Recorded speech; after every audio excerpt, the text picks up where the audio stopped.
Hey, we want to try that again?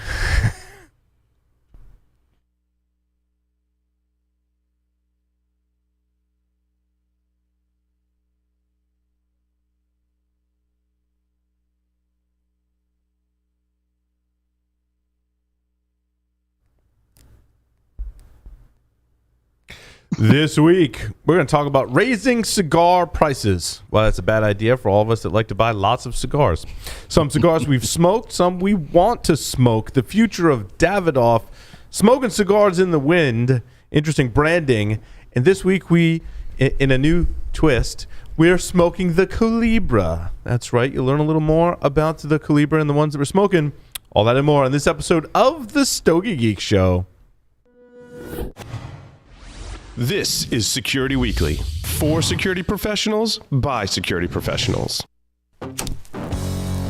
Broadcasting live from G-Unit Studios in Rhode Island, it's the show where cigars burn slow, ashes fall fast, and cocktails flow steady. It's the Stogie Geek Show. Welcome, everyone, to the Stogie Geek Show. Joe and I are already silly. Oh, yeah. Joe Hozempa, a.k.a. Joe Hollywood, is here with me in studio. I'm fired up. So we also have Remote Drew, who is remote over in Texas. Look at you. You got some Stogie Geek swag going on in the background. Got my banner. Where are you? Yeah. Oh, yeah. I'm all set up for the Stogie Geek mobile lounge. Confidence. Confidence isn't walking into a room with your nose in the air, thinking you're better than anyone else. It's walking into a room and not having to compare yourself to anyone in the first place.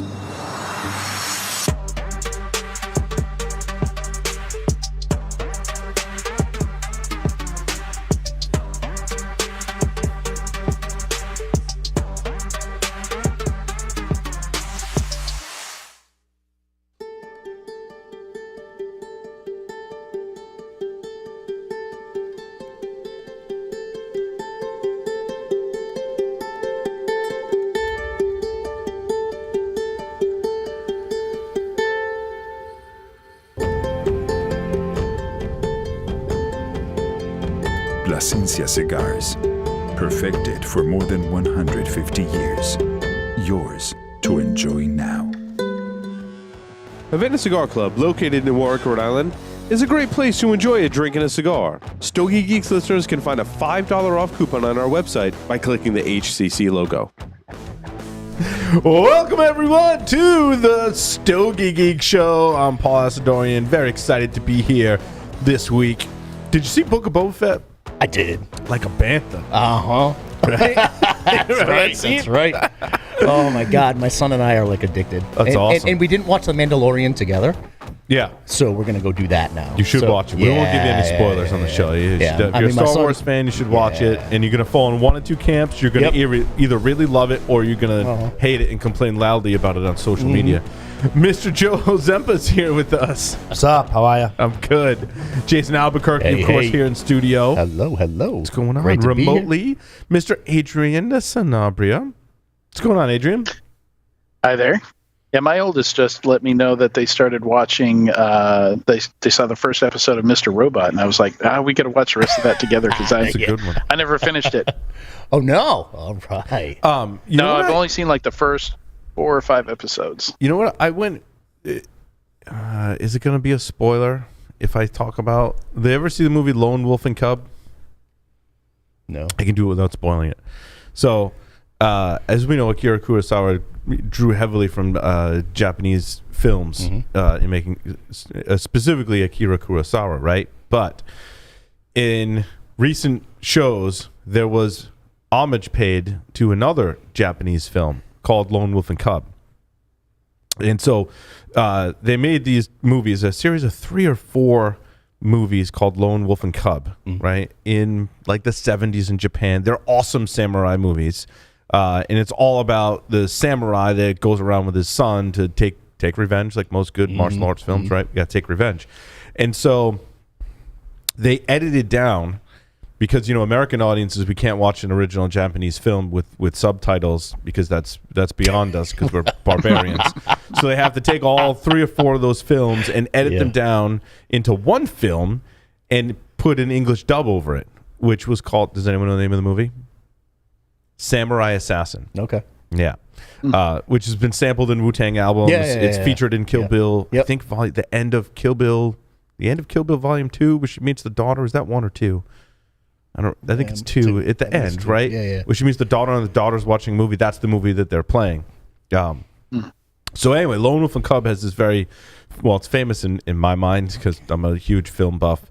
It's a very famous scene, and it's also sampled in a Wu-Tang album, the English dub version of this scene, right? And it's a scene where the samurai and his son, so the mom's been murdered, and he's like, all right, son, look, I got a sword and I got a ball, and if you choose the ball, you join your mother in death. If you choose the sword, you come fight with me, right? And that scene is mirrored in some of the newer Star Wars things, which I won't spoil. I mean, down to the way the sword is held and how it's filmed. So I actually went back and watched the first Lone Wolf and Cub Sword of Vengeance in its original audio. Yeah. You have to watch it in the original audio. The actor, I forget his name, who plays the main character in that film, is an amazing actor. And the scenes are awesome. Like, he gets the samurai sword out and he's quick with it and it's flying around, and like he'll be sitting and like two people coming behind him and the sword comes out and he puts it away, and then the guys just like blood starts spraying and they start slowly falling to the ground. It's awesome. It's awesome. Awesome stuff. I love it. Gonna have to watch it. Yeah, it's good stuff. All right. So now that we've got everyone caught up on what we're watching, what do you guys want to talk about first? Why don't we talk about what we're smoking today? That's you know what? Yeah, why don't we start there? Because this is interesting. This is interesting. So we're smoking. This is from, let me see if I can pull it, 2012. Yeah, 20. All right, let's see. The original Old Man and Sea. This was first seen in 2011, officially released in 2012. And I had a couple of these. This is the box it comes in. I had a couple of these in my humidor. And this is what it looks like in its original packaging. So it came in this wooden coffin, and the silver foil right here is the Culebra. 3 cigars, usually Panatella 6x38, all wrapped together, coiled together. And so it comes with one of those, and a Triumphador Black Label Lancero, or a Black Label Lancero. I think the Lancero is Black Label, and the Culebra is the Triumphador blend.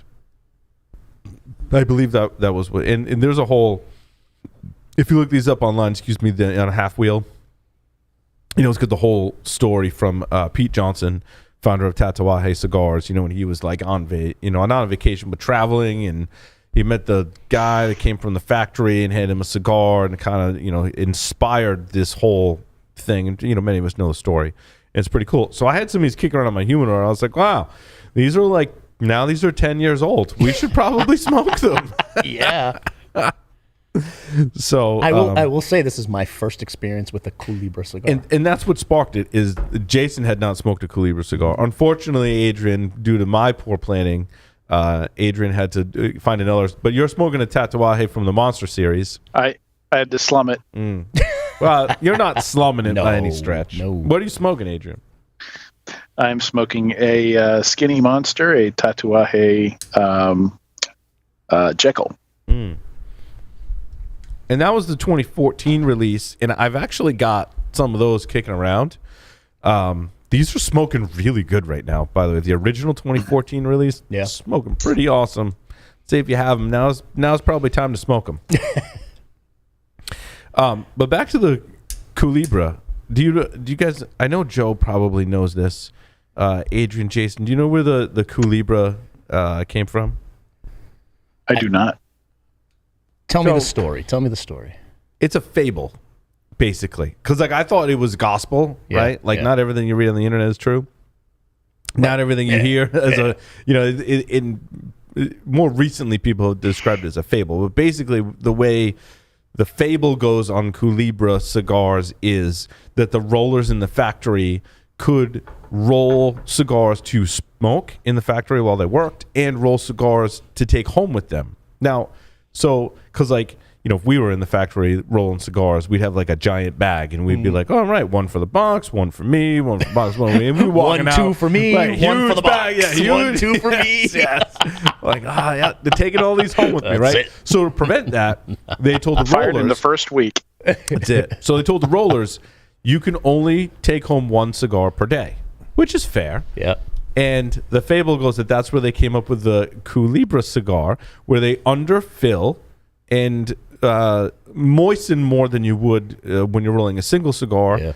The 6x38 Panatellas, and they twisted them together. I should open this other one up so you can see it. And they twisted them together, put it in their shirt pocket, and go, hey, that's my one cigar, but it's really 3 cigars. Yeah. Which is like, I loved it because it's kind of like a hack, right? Sure. Like a Yeah, hack in the 100%. system. I'm like, I love it. It's great. Yeah. And then they're like, no, that really wasn't true. Like, it was really just kind of rolled as a novelty kind of thing, and it really wasn't true that people did that. I have another. Because I like the story way better. Yeah. So I like the hackings because we do security, Totally. right? So We're I'm all sticking with the hack. I'm sticking with the hack. I like the hack that they were hacking it, right? Listen, perception can become reality. So let's make perception reality with this story. Let's see if I can get that. So the hard part about these Culebras is that they're in this foil paper, and they're taped like pretty heavily. And so when you open this, see, and you gotta be careful. You don't want to damage it as you open the. They don't all come in this foil. This was just for this packaging. So as you can see, there's 3 cigars twisted together, right? And then about like half an inch or so in, they tie it with string to hold them together. And that's what the Culebra looks like. And I'm always amazed every cool. time I smoke one of these. I'm like, I can't believe it smokes. Like, there's no way I'm gonna be able to light this thing up and smoke it, but they do, which is pretty awesome. Sorry, Joe, you were trying to say something. No, it's okay. 2 things. I have a question for you. Has Joe Hollywood lost its lackluster? Yeah, we Like don't use the Joe Hollywood. Yeah. I'm just You like lost if- the nickname, like- dude. like- what is like- up like- with You're in that? the intro. It calls you in the intro. Yeah, Joe but like, no, Hollywood. like when I first started walking this building, Paul would call me Joe Hollywood. Oh, gotcha. Am I losing my lackluster? Maybe you need to dress nicer. I don't know. Maybe If you go back in the episode, I'm the same way. What do you mean? Did I start dressing nice? I don't know. Maybe it's. I mean, I dressed down today. I Where didn't did really that wear a happen jacket. from? Maybe.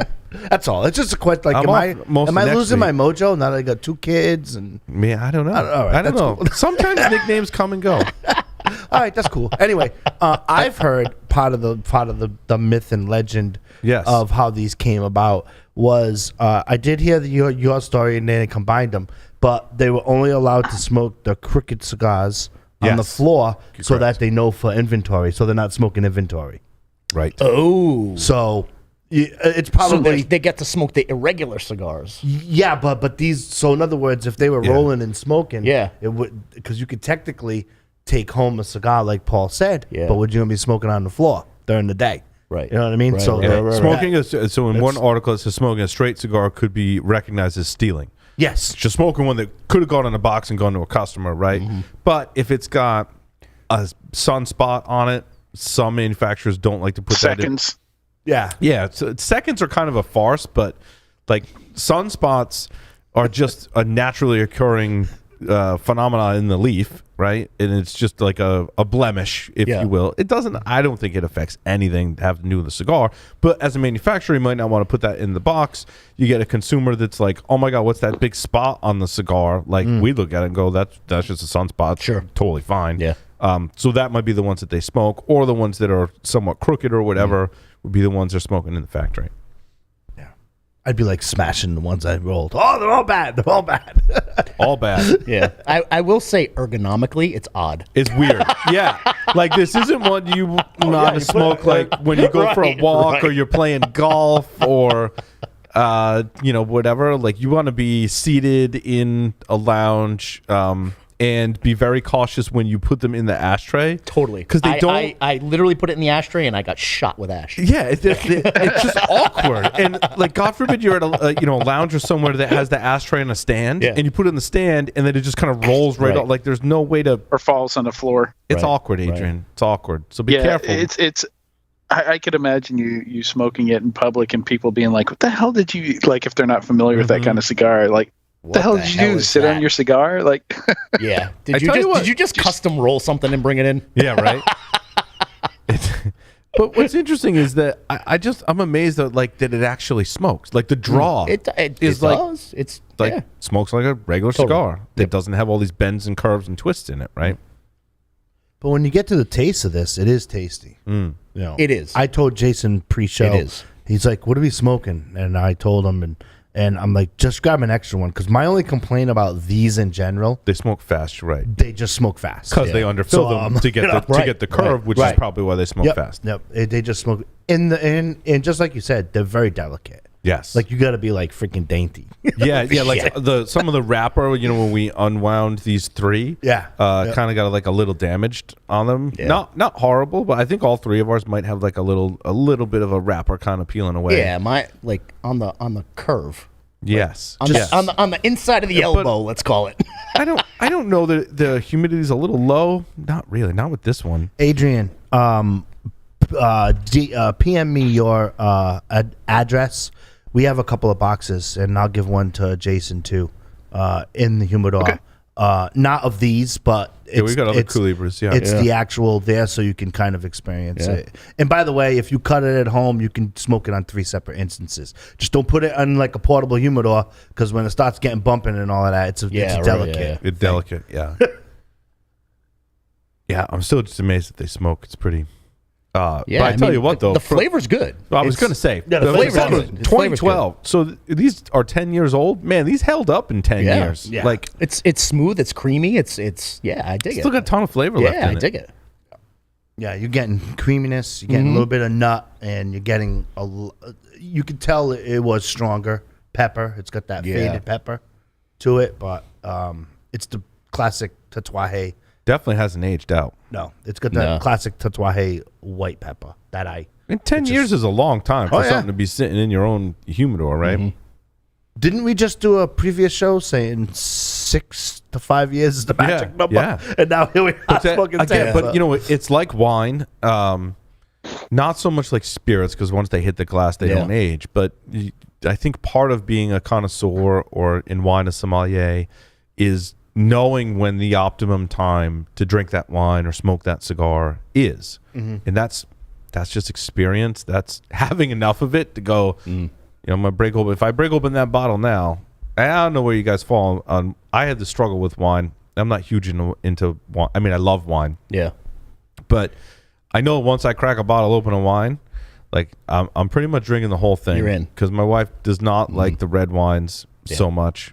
She's more into the lighter kind of wine, sangria, that kind of stuff, which makes for a cheaper trip to the liquor store, which means I get to, I totally, the budget then shifts. So Paul gets to spend a little more on a bottle of wine or scotch because, sangria is $10 a bottle. It's nice.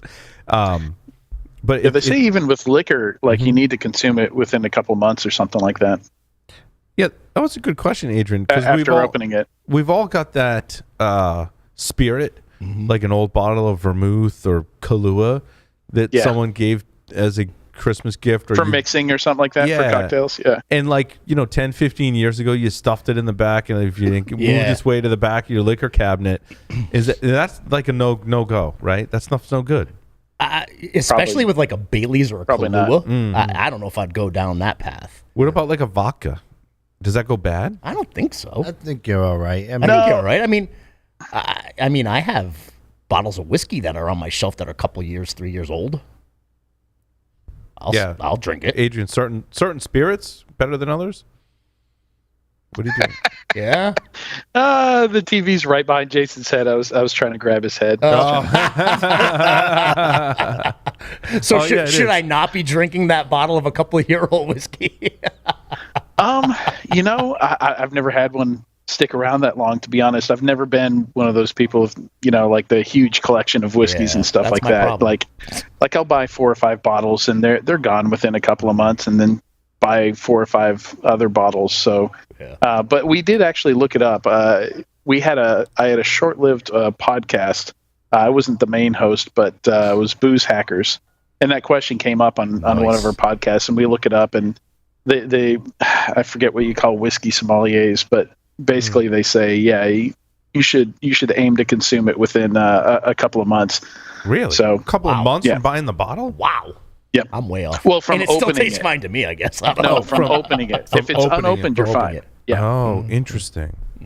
Yeah. Once it's open I'm and bad breathing. at that. If I go buy 3 or 4 bottles of whiskey, the first couple of nights I have that brand new batch, I'm like, I want to try that one, and I'll have a glass or two, and then the next 2 bottles the next night I'm like, I want to try those 2 bottles, and I mean, if you got 4 bottles, I do the same thing. Then you got to talk about how much you drink. Let's no one be wants to admit honest. how much you actually drink. Like, we're not going there.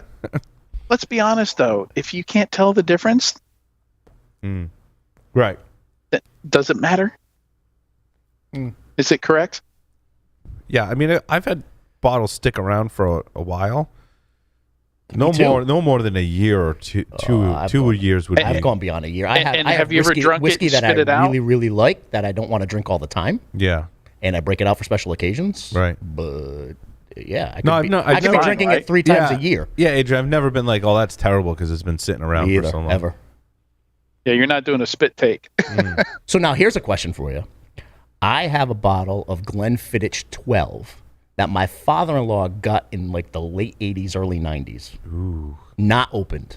Not open. Still on my shelf, not opened in the actual case still. So it hasn't even seen daylight. That's good. That's the key, Since I like think, the Jason. late 80s or 90s, But early 90s. From what I understand, I think that's the key. It'll be fine. Yeah, it'll be fine, but I don't think it's going to be any better than if you went to the store and bought a bottle of Glenfiddich 12. No, in fact, I've heard stories of people finding old bottles of bourbon and stuff like that from like the 50s in an attic or something like that. Yeah. So first of all, in the summers it gets hot in the attic, so temperature has probably done something with it. Yep. But apparently, from what I've heard, like quality control wasn't that great for liquor back then, and just like taste in general, like your typical bottles of bourbon, just like the blenders and all that, like they weren't nearly as scientific and precise as they are today. So every single case of that I've heard where somebody opens this old bottle of whiskey they found in their grandpa's attic, awful, undrinkable. Yeah. Well, there's also a difference between a distilled spirit and a fermented spirit. Yeah. So wine and beer are fermented. That needs to be kept at a certain temperature.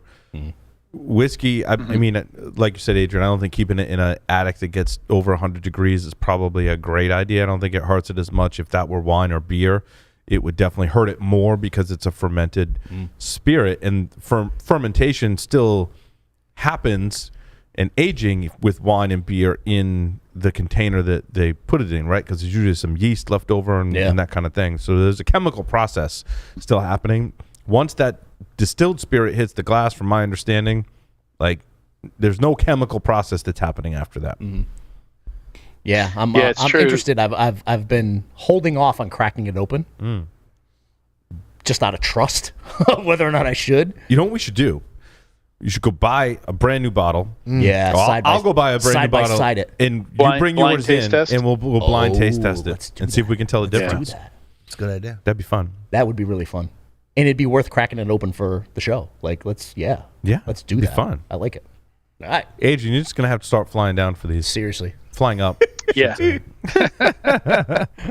Hey man, you got the right lineup. I'd definitely be tempted to do it. All right. Well, so let's figure that out, and I'll bring the bottle when you come. Yes. That's it. That's the reason for you to come. We are All right. on the Security Weekly side next month. A lot of the hosts are excited because we've got General Keith Alexander coming on the show. I know those of you in cigars may not follow security, but General Keith Alexander was the head of the NSA during Obama. Was it only? I believe so. It was Obama, right? It must have been Obama the whole time. It was definitely his second term, I know, from someone I just spoke with. But I think that would have been through Obama's first and almost all of his second term before it turned over to Mike Rogers. So people are really excited to come here. So Yeah, that's cool. yeah. I wanted to. This one is just kind of really irking me. I feel like we got to get it over with. You sent an article, Jason. Yeah. Thank you, by the way. I did get all of your articles. I did add them all to the show notes. The PCA, Premium Cigar Association, sends a message on responsible marketing. Yeah. The gist I got from this was don't package or market or brand cigars that are intended for adults to in a way that could be marketed towards children, right? I mean, we've seen this. Now, my counterpoint to this is other industries, alcohol and marijuana. If anyone that's gone into a liquor store and looked at some of the things that you can buy that are packaged for alcohol, you could find in a liquor store probably 20% of their stock would be in violation the way the PCA has defined it here. Literally, this is what sets me on fire. Go into your liquor store and go to the microbrewery section. No, even better. Yeah. Go to the freezer, and you will find freeze pops, which are awesome, by the way. Like, they are so awesome in the summer, and a huge hit at party. I showed up to a neighborhood party, and I had adult freeze pops that I had bought at the liquor store, and like everyone's like, this was the best thing ever. They taste so good. And you get like a little buzz from it. But here's the thing, though. The kids would see them and be like, oh, can I have one? I'm like, no, these are like adult freeze pops. They're like, what are you talking? So make sure you bring kid freeze pops with you so they can have one. But I mean, it's right in front of you. So if I go into a liquor store and I have my son with me, we're walking through, and I go to the IPA section, right? I like my IPAs. To this day, my son's like, Dad, dogs and boats? Yeah. Dogs and boats? Kittens and canoes? Right. Come on. I mean, think about that for a hot minute, right? And correct me if I'm wrong, though. The tobacco industry can't go out there and actively market in the sense of marketing. There right? are restrictions. There's restrictions. There are restrictions right? on marketing. So there's all these. Let's go back to the world of cybersecurity and Jewel compliance. actually got There's hit stopgaps. hard on that. What's that, Adrian? Jewel got hit hard on that. I think they got fined quite a bit. For marketing towards kids. Yeah, vapes is another thing too. Although a lot of states like Rhode Island have banned the kind of flavored stuff. Right. Anyway, we can talk about that. But it's nick. The term is nick now. Oh, is that the new term for it? Yeah, you hit a nick is how the kids be saying it. The current vernacular. Hit a nick. Yeah. But they go in the bathroom in high school and they hey, can I hit your nick? You want to? Oh boy. But also the marijuana industry certainly is also another example we can point to, because they get to make, if you've ever seen how edibles are packaged, it looks like candy. And like some of them actually mimic or mirror actual candy. Like, what are the ropes? What are the ropes called? It's regular candy. Twizzlers? No, that's like Twizzlers. Like the thin ones, like the sugar. Oh, the thin ones that you pull apart? No, it's like a something rope. I don't know, fruit rope or whatever they call it, and it's like a regular candy, but they also make a marijuana version of it. And like, where's the restriction? Oh, like fruit leather? Yeah. No, it's like it's got like fruit by the foot? hard candy on the outside, like crunchy stuff on the outside, and it's almost like a Twizzler softer candy on the inside. I forget what they're called, but but any kind of gummy bears and all that stuff are stuff with kids are. Yeah, right. If kids were to look at the packaging from, like we said, not most, but some stuff at the liquor store, some stuff at your marijuana dispensary, and maybe even some stuff with the vaping and all that, it would look like it's marketed towards kids. But God forbid we make tobacco that has anything to do, with kids. That's right. Can't advertise on TV. Can't advertise through Facebook. The whole thing. Yeah, it drives me crazy. I don't know if these are urban legends, but I've heard stories about not kids, but like grandparents. Like eating the wrong brownies and stuff like that. Yes. So maybe it's not just kids. I sit back and I wonder what the intent behind that message was, right? What's the intent behind? Why are they putting it out there? Well, they say it at the end, like, don't brand. Someone did actually brand a cigar with Cookie Monster on it. It was, that's a lost and found. Yep. That's a lost and found drop. Same thing. Also Caldwell with the pepper cream soda. It's not candy, but Rojas with the street tacos. I mean, using trendy names. I'm sorry. Ezra Zion with the Cinnabon. Is that Dude, everything. Like, see, the problem is, here's the problem, right? Here comes the hate mail from your former host, right? The problem is the PCA can't get out of its own way. What they want to do is they want to say, look, FDA, we're going to play real nice. We're going to play nice. So can you please leave us alone? Because we promise we won't put. And by the way, like I don't know, you go to a bar and the bar's lit up with the vodkas, and you got like cotton candy. Yeah, right. Totally. Espresso. It's got cake, layer cake. There's a layer cake by Viaje. You know what I mean? So it's like why can't we just? First of all, it's regulated on social media with no tobacco, alcohol, or firearms. So it's regulated on social media. And like, if we put like layer cake or birthday cake or something like that, like it's taking the consumer back, the cigar consumer, back to his or her childhood, where brands and marketing were important since the days of cold cereal. Right? So us as kids, obviously I have a 3.5-year-old, so I see this. He sits on the table. Now he's getting to, I want to view the cereal box while I eat it. Yeah. And he's looking at all the things. And we all My did kids it love as the kids. s'more cereal. Yeah. Yeah. Everyone loves that in my house. You know, It doesn't last. my kid in likes Cinnamon's goes. Toast Crunch. He calls it SpongeBob's, but Yeah.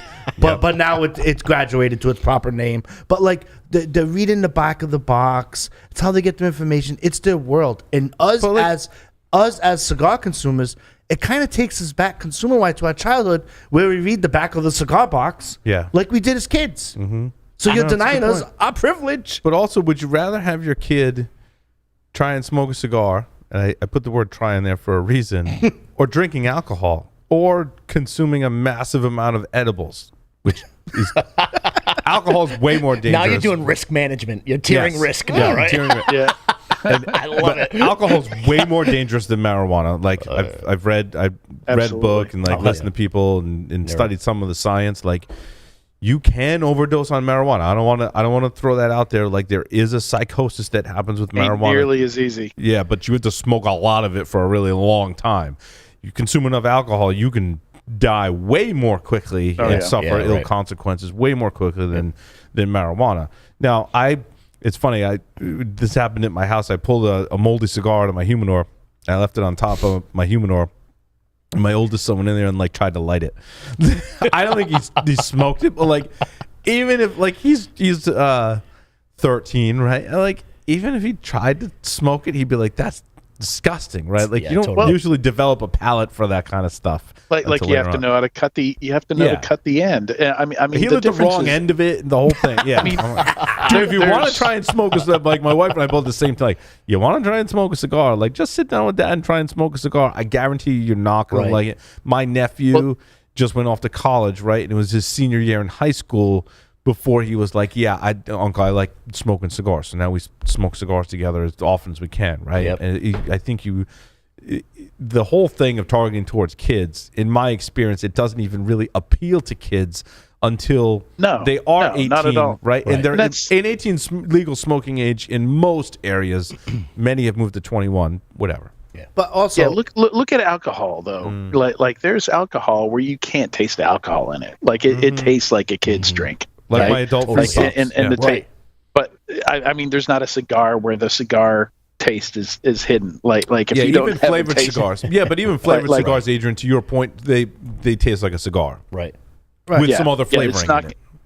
much less likely to appeal to kids. They're going to go for vapes and stuff like that because I mean that's the niche that vape fills, is like when you want the nicotine but you don't want the flavor of tobacco. Right. Or they buy cheap cigars and they put marijuana in it. I mean, let's not let's not like talk about the elephant in the room. Like, even is that like that's. See, here's what I think the argument should be, right? We obviously all of us have kids, right? Mm-hmm. So to me it's a two-tier problem, right?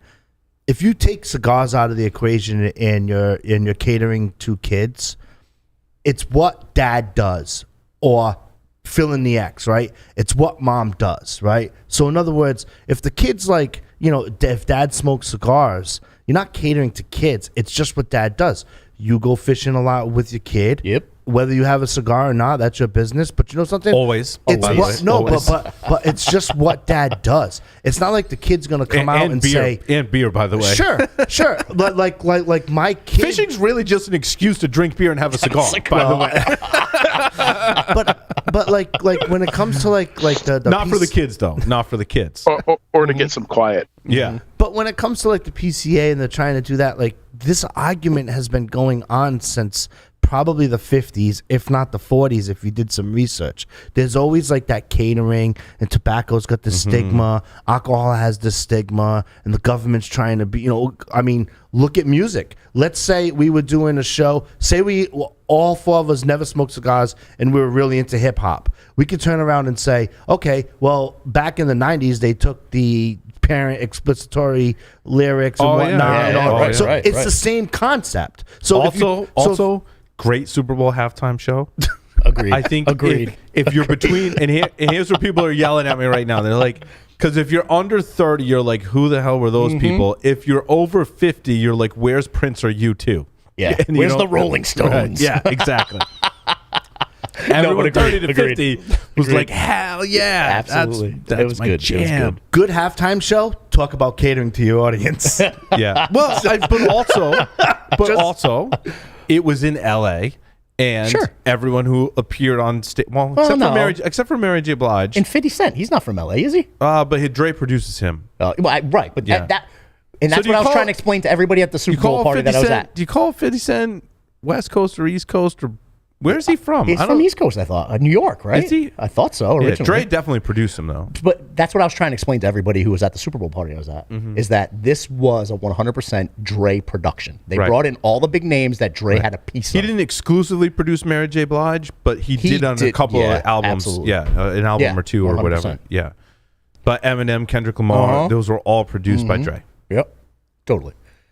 But to that point, I mean, this is 100% pandering to regulation. Yes. Right? And I understand. But is that a bad strategy, I though? understand the pressures, though. Like, I get that piece of it, but I almost feel like instead of creating more silos and divisive relationships, I think the industry should be coming together to go against the regulation and educate folks who are in, Washington, D.C., so they can influence the FDA. Why are we gonna build walls, right? Instead of bringing us all together and we're all on the same page advocating for the industry. We're better together. We're stronger together, right? I mean, that's my personal opinion, is that we're stronger together. So why are you going to start siloing out these companies who... Yeah, I think I'd get behind it if it was a short-term strategy to be like, and if everyone got together and was like, look, everything else aside, let's not do branding that paints us in a bad light like right now. And maybe that gives us a little more leverage and a little more voice and influence to go to them and say, like, look, we're backing off on some of this branding stuff, but we really want to make sure that we get regulations that's fair to everyone, earn some respect, and start changing things. The only reason I'll disagree with that statement is because understanding the bureaucracy of government, it's called a slippery slope when you do that. Yeah. What are they going to take next? But that's they the whole don't thing. give back; Yeah. they take. They take. Yeah. That's my only. But also, concern there. the flaw in that is a longer term strategy. I mean, you're not dealing with the same administration or even the same director of the FDA that you were this year as opposed to next year. And we actually had we got a new one. Coop talked about how we got a new one, right? Yep. So U.S. Senate confirms Dr. Robert Califf as FDA commissioner. How, no matter your political side team, what FDA director do you know that will ever pull back restrictions on tobacco? What kind of tobacco? Any kind of tobacco. The Once it's in place, once that regulation and that standard is in place, do you know anybody who would have the intestinal fortitude to start decreasing regulation on tobacco? What we need is an FDA commissioner that really loves cigars. But you guess what I'm saying, That's though, what right? we You need. understand what I'm saying, though, right? Yeah. But they're not going to appoint someone that's not going to go after tobacco.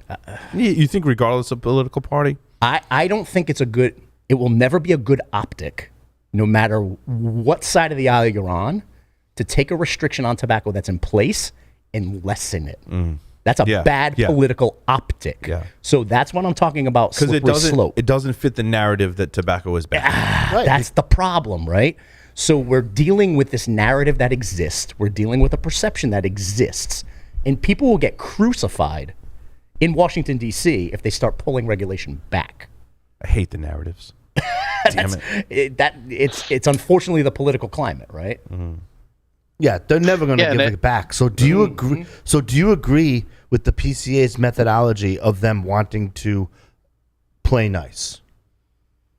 I think if we don't give it too much ground and we can, it means we get some advances, then I like to play nice. I think part of politics and playing in the political game is sometimes you got to play nice. Adrian, sorry, you had a comment. No, I was just going to make the general comment that, you guys have already hit it, that there's this grouping of topics that are always safe to hate on. Mm-hmm. Yes. Porn, vaccines, substances. Yeah, vaccines are good. Yeah. Porn is bad. What are some of the other... Tobacco's bad. Guns are bad. Political correctness is good. Right. Right? And if you look at Rogan, right? It doesn't matter your opinion on Rogan, and if you have an opinion, I respect your opinion. It's a rabbit hole we could go down. Oh my God, for hours. I respect your opinion on Whoopi Goldberg. My fear is that regardless of your thoughts and views, you should have a platform, right? To a certain degree. And if you say something wrong, like I've been doing podcasting for 16 years, I've said some shit wrong, and I apologize, make a correction, and we move on. If we can't do that, that's what really... Yeah, that's kind of scary for me. Condemning people is also a slippery slope, right? And going down this path of, not only does this allow us to increase taxes on it, but we get to, censor that speech and take down those podcasts. Right.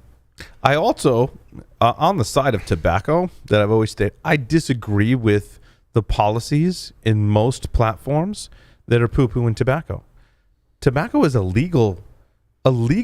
regulated, but legal. Yep. On a federal level, it's legal. Yep. So is it just like your views because it fits some narrative that someone created and we go along with it, that I can't advertise on Facebook because it's tobacco and that's in their acceptable use policy? I think that's bullshit. Mm-hmm. It's a legal product. You should provide a platform that allows me to market it to certain people. Facebook knows. You trying to tell me hamburgers aren't killing people? Right, but Paul, that's a good point. It goes beyond Facebook. There are some cigar shops that are trying to get online, and there's only a handful of merchant services that they could use for credit card processing. It's bullshit. It's total bullshit. But see, here's the problem. This is where I've said this on the show. You can go back episode after episode since January 2nd of 2017. I've been on here. Here's the PCA's problem. Premium cigars needs its own category. Yes.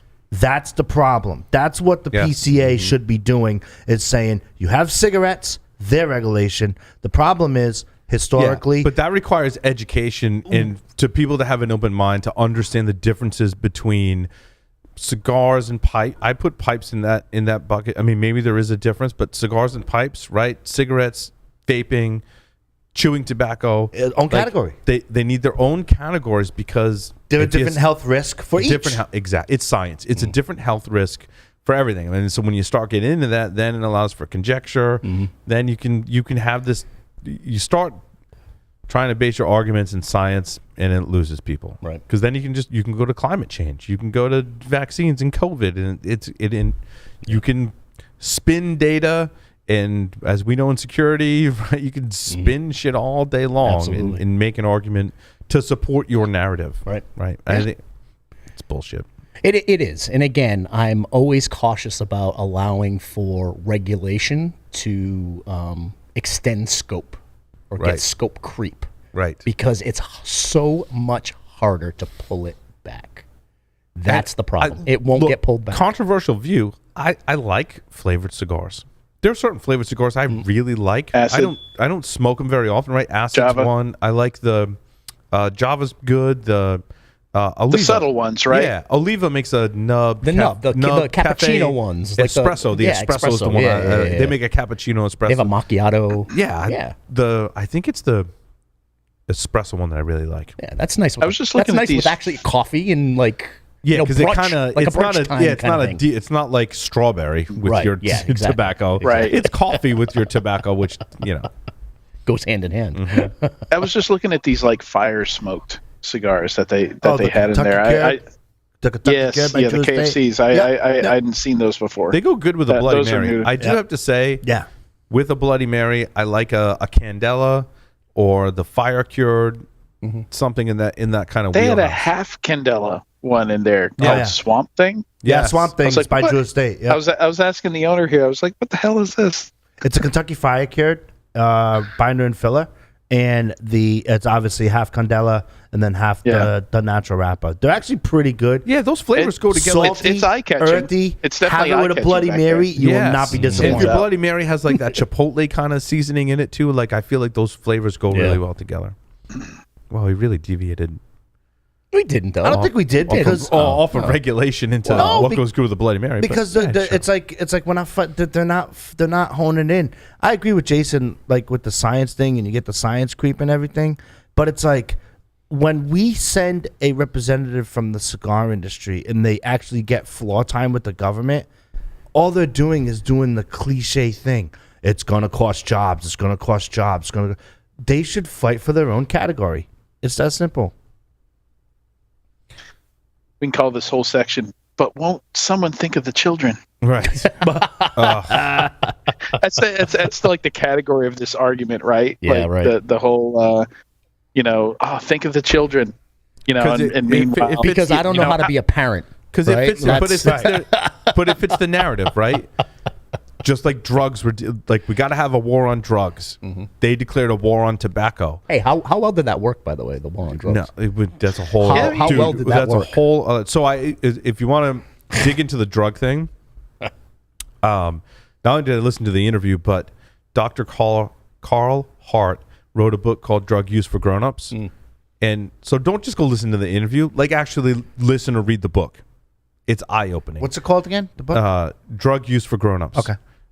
So Dr. Hart spent the better part of like almost 30 years, like literally getting people high on a substance and studying it. Like studying the effects of drugs on people. Yeah. Like I can't think of like there's probably a pretty short list of people who have that level of experience on studying how like PhD scientists studying how drugs affect people. And it was and again, you can't like just take one source and form an opinion, right? You got to source your data from multiple sources. But I was like, that's eye-opening to me because I like listening to folks that go against the narrative. Like really what goes into the narrative. Maybe the narrative isn't totally bad. Like look, like kids shouldn't be like ripping down cigarettes and vape stuff. Like we all know that's bad. And the answer is usually like somewhere in between as well. Like we're not saying tobacco is not bad for you at all, right? There is some risk. We all work in cybersecurity. Yep. In some capacity, we understand risk very well. And again, even in cybersecurity, the risk it's somewhere in between, right? There's no like binary 0 or 1 in a lot of these equations. Yeah. And to Adrian's point, the same people who are complaining are stuffing chicken nuggets down their kids' throats. Like, yeah, so because it's easy. You can go through a drive-through. That was the other comment. You know what I mean? It's like, come on. That was the other comment. You want to think of the children. How about free school lunches that aren't garbage? Right. Right. Soda. Oh, sugar is. It's. I mean, come on. But that was it's a rabbit hole, and it's. But again, similar to tobacco, right? This was another narrative. When I grew up, when I was in like elementary school age, and we would think about food, the narrative back then, fat was evil. Yep. Completely evil. Butter, meat, eggs, all of that stuff was completely evil. So everything had to be either fish, which if you consume a lot of fish, you get mercury poisoning. And also sushi. A lot of sushi is really high in cholesterol, right? But back then it was fish and sugar-free. Fat-free. Reduced fat, fat-free, but they would supplement with the sugar. You'd have these bags of gummy bears that would say fat-free on them. They'd have this little circle on them that said fat-free. Everything was fat-free, that's but insane, right? Instead of fat, they were substituting with sugar. And that sugar is like the worst. Yeah, but then 10 years later, you got parents talking about, oh, I can't have anything with red dye number 12 or whatever the hell it was. Remember like that whole thing about the dyes and the I know. I try to stay away from the red dye. But that's what I'm saying. Yeah. Like that's, but it's again, it's a narrative, and the answer is usually somewhere in between. Right. It's not. You should never eat meat and it's not. You should never eat sugar either, right? Like it's a balancing act. And the details of where some of those dyes, some of those food dyes come from, the traditional ones that they got rid of, it's not anything you would consider edible. Yeah. I want to talk about smoking in the wind. Yeah. It sounds kind of funny to say that. Like I don't know peeing why. in the wind? Yeah, exactly. There's an expression there, right? Something about peeing in the wind. Or golfing and fishing Generally, in it's something April. you're not supposed to do, right? It all comes back to me, something like that, right? And there's an article from Holtz, which I'm a big fan of Holtz. I like Holtz. I think we do a lot of shopping online and in local cigar retailers here at Stogie Geeks. Holtz is a good site. I've ordered a lot from them. I really like them. And this is from their blog. And I just want to throw it out there, like, you shouldn't smoke in the wind. Like, if you're going to enjoy a nice cigar, like, I get it. Like, sometimes you don't have a choice. Yeah. And you obviously can't control the weather. But, like, smoking in the wind it's not fun, dude. No. It's not on a windy day. And I've had a lot of experiences, early on, right as or just before starting Stogie Geeks, where I had not set up in my house or my office, where I'm lucky today. I've got a designated spot in my house that's separate from my house where I can smoke. And if you ever want to hear the story, we can smoke here in the office. Don't tell anyone that. You find ways. But before that, I'm like, wherever we're going, like, is there an opportunity for me to smoke a cigar? Like, I'm on the beach. Yeah. And you at a private beach club, Bonnet Shores. Yep. You can smoke on the beach. Do you really want to smoke on the beach, though? One of the worst experiences smoking a cigar I've had was on the beach in Block Island with the wind whipping. It ruins the Crosswinds. experience. Yeah. Ruins it. Totally. On a boat, you can be on a boat, and if you're whipping through and the wind's whipping, it ended up being me and my buddy hiding behind like some type of structure that they had there with the wind toward our back. That's so we the couldn't, strategy. And we literally just sat there. Yes. Smoking a cigar. That can save it. Go ahead, Every Yeah, time and it did. So we used to go to the beach every year. We used to go to Topsail in North Carolina, Topsail Island, and it was a tradition every year. Me and my ex-father-in-law would like go all around this house, that we were renting, like looking for the spots. Yep. Looking for the spots where That's where I was you were sheltered from, because they all had these wraparound porches. So usually there was a spot you could go where you weren't going to get hit by the wind, and it was usually one spot. Like every other spot was, just no good. So we rented this beach house one year when my oldest was like a year old or so. So over 10 years ago. And right around, I don't know if we were doing Stogie Geeks at that time. Probably not. But before we started Stogie Geeks, and huge into cigars. So I'm renting this house. I'm working out of this house, and it's on the beach. But I can't smoke in the house. So I go out on the deck. Now, the deck in this house faces the water. Dude, like 85% of the time, the wind is so strong on this deck coming off the water that it just ruins the experience. And the best memory I have of smoking a cigar was wrapping up my week with my weekly meeting on a Friday. I went to the other side of the house. I got a beach chair and set it up like on the walkway in the front of the house and had a cigar. And I'm like, oh, it's like a totally different experience. I even remember I was smoking a Baccarat, like nothing crazy. And I was like, this is great cigar. Because I wasn't like in the wind. Yeah. The wind also takes away from the palate. You know what I mean? Like, especially if you have some crosswinds and whatnot, you're really not getting the nuances of what the cigar is trying to present. Whatever it is that you're smoking. Also, lighting in the wind is intense. Yeah. Did you go through the tips, though? The tips on the website are a little comical. Yeah, like one is invest in a windproof lighter. Right. Like, make sure you got a lot of butane, because even a butane lighter will blow out in the wind, right? Butane torch will blow out in the wind. Light up inside and then go out in the wind. Been there. Been there. Yep. Yep. My Light up inside and don't go out in the wind. my only My only tip, if you are gonna smoke in the wind, smoke a Robusto or smaller.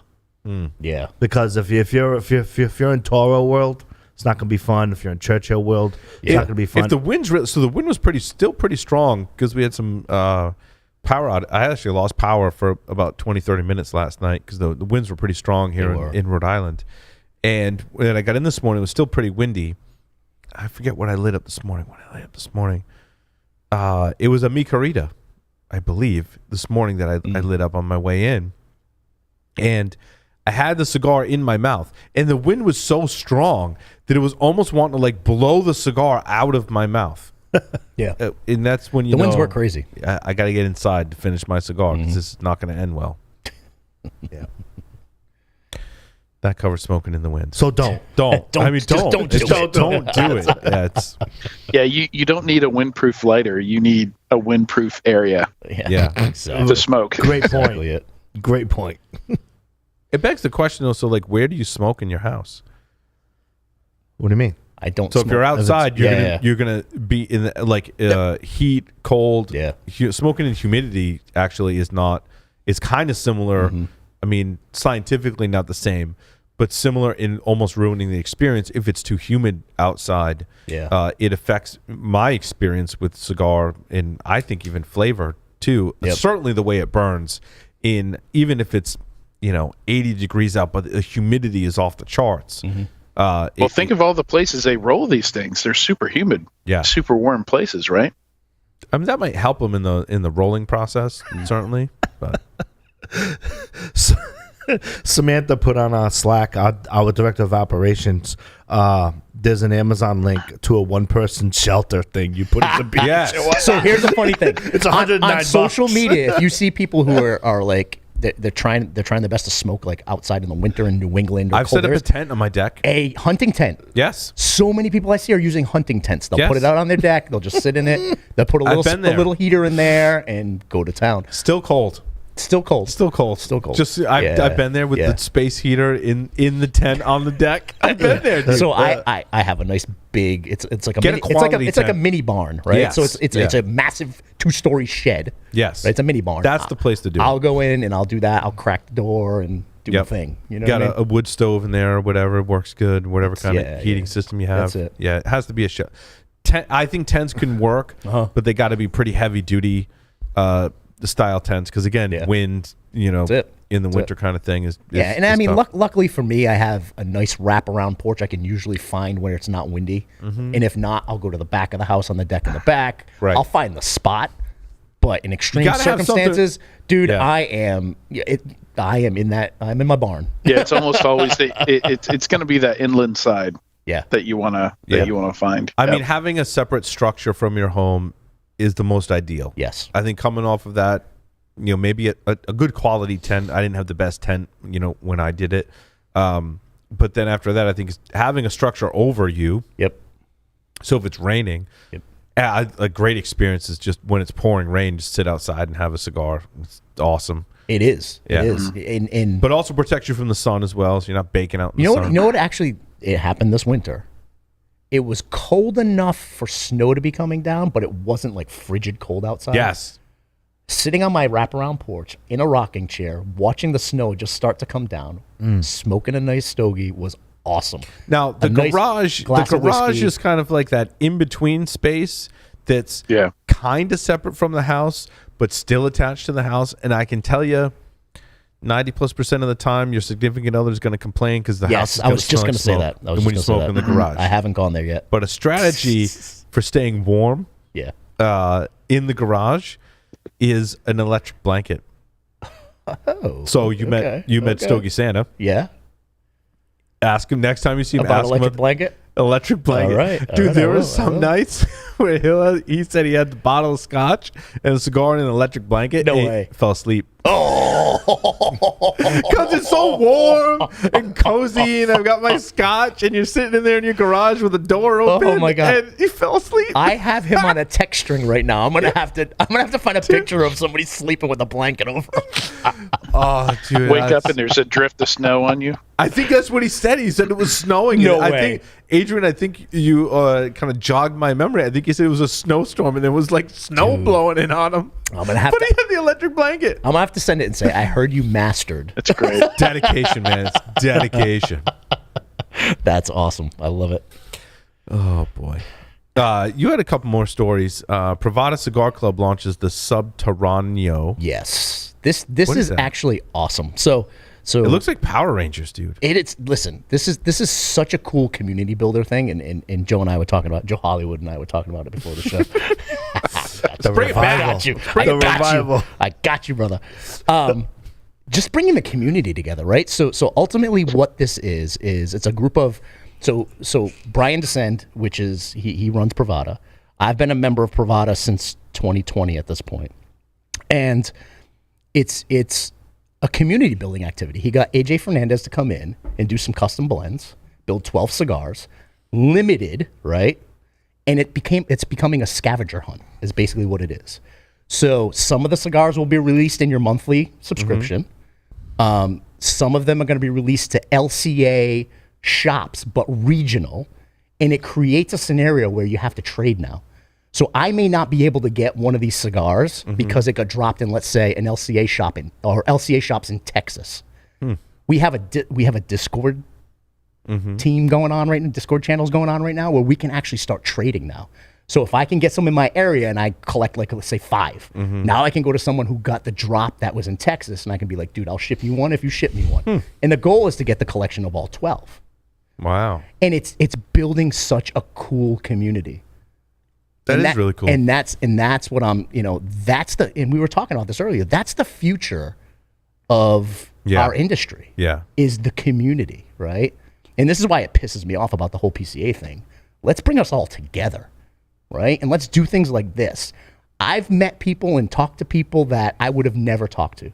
I've learned more about different types of cigars just by the community involvement, and that this Privada community and family is building in the industry. And I absolutely love it. I love it that since Jason has come to the show, he's got what I've called for years, even pre-Stogie Geeks, the stick chaser bug. Right? Yes. Just so you know, I'm waiting for Privada to get a little bit bigger because I own the URL stickchasers.com. Nice. And I'm going to sell it to him. Nice. You know what, though? It's 100% true. And we were talking earlier about, of course, we want to support the local brick and mortar shops. We want to, 100%. But I think the future of the brick and mortar shops is now about the experience, right? It's about the experience of going to the brick and mortar shop and enjoying your time together in the community. I love mail. Dude, I love mail call. I love it because I'm excited about it. I'm excited for waiting for it to come. And I order from brick and mortar shops. I order from, folks that Joe knows, right? And I'll order it, but I'm waiting for it. And it's just that, I don't know, it gets me excited. It gets me excited to go to the mailbox and be like, oh man, I got it. He's got the bug, Paul. I do. He's got the bug. It gets me excited. I don't know about you man. guys, but every cigar shop here is a club now. Yeah. Is basically like a community now. Yeah. The future is what Jason's talking about, like that whole club experience. It's soup to nuts experience. Part of that was a legal change here when they allowed grocery stores to start carrying alcohol. They changed the laws where now tobacco shops could sell.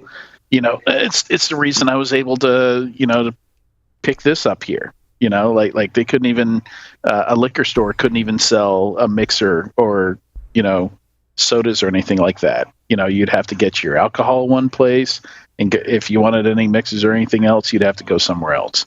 And same thing for the tobacco stores. They could only sell tobacco. But they can't now. I'm going to get on the rant. We're on the previously, but can they deliver tobacco in your state? I don't know. That's a good question. Not that I'm aware of. Liquor, yes. What I think I can get liquor delivered. So maybe. What I think is messed up though is that, and I don't think this. I don't think you can get tobacco delivered in Rhode Island. No, we talked about this last show. We can. You can. There's that whole Shop RI, right? And so in Liquor RI. Sam, or Liquor RI, Yep. and Sam actually put it in the chat last time that you can. I just Remember, want to be fair, but they were wicked expensive. They had limited selection and wicked expensive. Sure, that's fine. But I think if you can deliver liquor and deliver marijuana, you should be able to deliver tobacco, right? I mean, a lot of states where marijuana is legalized, you get the delivery. You just go on the app and you get it delivered. It should be across the board to all these things that are legal but regulated and for people over a certain, over 21 or whatever, or over 18 for tobacco. Right. Actually, in Rhode Island, it's 21 for tobacco. Yeah, change here Which too. I think is insane, because if I can, From if I 18 to can 21. put my hand up and swear that I'm going to go take a bullet for this country, I should be able to smoke a cigar. No question. Right. I'm sorry, but that's just Yeah, it's And by the way, like we have this whole Cigars for Troops movement. Like, exactly. that's I mean, Right. Exactly. I don't want to put the hapash on a nonprofit, but like, come on, like right. it's crazy. 100% agreed. But no, I think the whole Subterraneo line, I think it's just awesome from a community building perspective, and getting people talking to each other and building relationships with each other, and it's ultimately just a cigar manhunt is what it boils down to, but it's in its own right a genius way to build a community. And there's going to be 7,500 of each one of these 12, right? That are going to be released, and now it's up to you to build the collection, right? And my goal is, when you build the collection, I'm gonna start smoking them all, right? But it's the hunt, right? Like Joe said, I'm addicted to the hunt. Right? Loves it. I love it. chaser. I love it. He's a stick chaser. He loves it. Like he loves it. I really, really do. And I mean, you guys see some of my posts, right? You'll see some of my posts like, mail call, look what I got now. Jason Like, I hit dig me it. up in I between dig it. Stogie Geeks episode for a box. Right? This is a true story, right? I He's like, did. he takes a picture of this box. He's like, dude, does your guy have this box? I'm like, all right. So I say to the guy, I'm like, hey, do you have the box? He goes, no. Pravada ships it in bundles. I'm like, do you have the box? He goes, no, they're in bundles. And Jason's like, no, there's this whole telling you. presentation box. And because they're members of this LCA, they don't put the box out on the presentation shelf, because most of them are really sold before they even get the next month's order. So they're pre-ordering stuff. And what I like about Brian from the Pravada Club is he's a disruptor in the industry. You know me, Paul. You've been working with me since 2017. I am like, wave the flags for all disruptors, because disruptors start progress. Yes. And disruptors start conversation, which needs to be had within the industry. And at the same time, they're educating. Yeah. I love that. Oh, I am getting so educated just being in the community. Do you have the love it. baseball cards from I Pravada? do. Okay, I do. if you want them, I remember I got them do. and I'm like, what the heck am I going to do with these things? Like, you know what it was? There was this deal, a brick and mortar, but not in this state. And there was this deal. If I bought enough cigars, they put it in there as part of the package. And you know me, I love mail calls, so of course I'm going to top off the cigar order. And I got it with it. It was awesome. Jason's an what are we easy smoking sell. next? I didn't. Awesome. If you own a So brick and mortar, make sure you email Jason at Yes. and he Yes. will buy Hold on, from I you. gotta go I will spread the wealth. I had to go grab some more cigars. Hang on. I will spread the wealth, no doubt about it. But Email me at joeh@storygeeks.com. I'll give you Jason's email if you want to make money. There you go. There you go. Yes. It's funny. I put a post up the other day and I said my cigar orders are getting close to my wife's Amazon orders, the deliveries. I said, as long as I can stay under that threshold, I'll be under the radar. Adrian, I will still he's fly got under the the radar. bug. Like he's got the bug, and like I've never had the bug. Like even when you guys are talking about like smoking outdoors and whatnot, like I have the keys to like 3 local cigar shops. yeah. So I've always like. But you have the bug on a different level. But I'm just like and like I've never chased, because I do have the luxury where people like try this. Like this thing I'm smoking now is awesome. You know what I mean? But like I didn't have to go out and seek it. Or just like, hey, here you go and whatnot. And I just think it's great, because Jason was chasing this box. And the funny thing is, and the thing is, like the owner's like, just here's the box. Like he's just You ever had one of those? like just the take it. box, take it. right? Like you're talking about, like, Adrian, sir. it's an empty box. Jason oh, was. there's really cool boxes though. I love. I mean, that's part of It's it. not right? even a cool box. It is. It's not like a Maximus box, Well, no, or no, like, no, or like or a real cool box like Arturo Fuente box, or it's just a box, and he's chasing boxes. Dude, I like it, man. I'm sorry. You Empty know, boxes. It's going to look really good in my menu. I like boxes too. I'm sorry. I'm sorry, Joe. What What? I like the boxes too. I love the boxes. I'm I right love there. the art. I give away or throw away all my boxes. I love the boxes. I love the art. I mean, Paul. I remember like Paul. I use them for stuff. Paul had he had bought a box of like the Davidoff art series. Oh, yeah. And like people like, can I have the top lid of the box and whatever? And Paul's like, yeah, here you go, knock yourself out. Like freaking, you know what I mean? Because I don't know. I don't have room to store empty boxes. So Paul, Yeah, I know. my skinny monster is done, and I've moved on to one of my old favorites because I noticed they had them. Rocky Patel. Vintage. Yeah, Rocky Patel vintage 1990 box press. Nice. One of my favorites. That's Just old as good as I video. remember. I just gave Jason a Opus X love affair. See what he thinks of that one. I had a few of those kicking around in my humidor. Nice. What'd you guys think of the Culebra? Towards the end, it kicked into what it was supposed to be. Yeah. And it was leathery, white pepper. It's Tatuaje classic. Love it. It was awesome. So here's a question for you. Yes. How much do you think it being in the humidor would have given it? Because I got almost like a cedary taste. Okay. Middle third, like a cedary little taste. hint Do you of think cedar, it's from being in the humidor, or do you think it's actually the blend? I think it's the blend because it was in the tinfoil, so it wasn't right. necessarily in That's direct right. contact with the cedar in the coffin. Yeah. that it Plus, came it was out. in a sealed coffin too. Right. So yeah. So yeah, I did get I got a little bit of a cedar taste. Yep. Yeah, a lot of people say remove the cedar sleeve because it'll absorb too much of the cedar flavor and interfere. You know, if it has a cedar sleeve on it. This was in a cedar coffin, but in the foil. In the foil. Yeah. Yeah. It was good. Flavor was great. Hey, what's this Cuban cigar book? This thing looks awesome. I want one. Yeah, so I mean, I put that out there just because I've been obviously over time I've hit you up, Paul, about learning more about the Cuban cigar lines and I saw that book. yeah, and it's I thought it was an interesting article about a book that literally can go. I mean, someone who's focused on the Cuban cigar lines.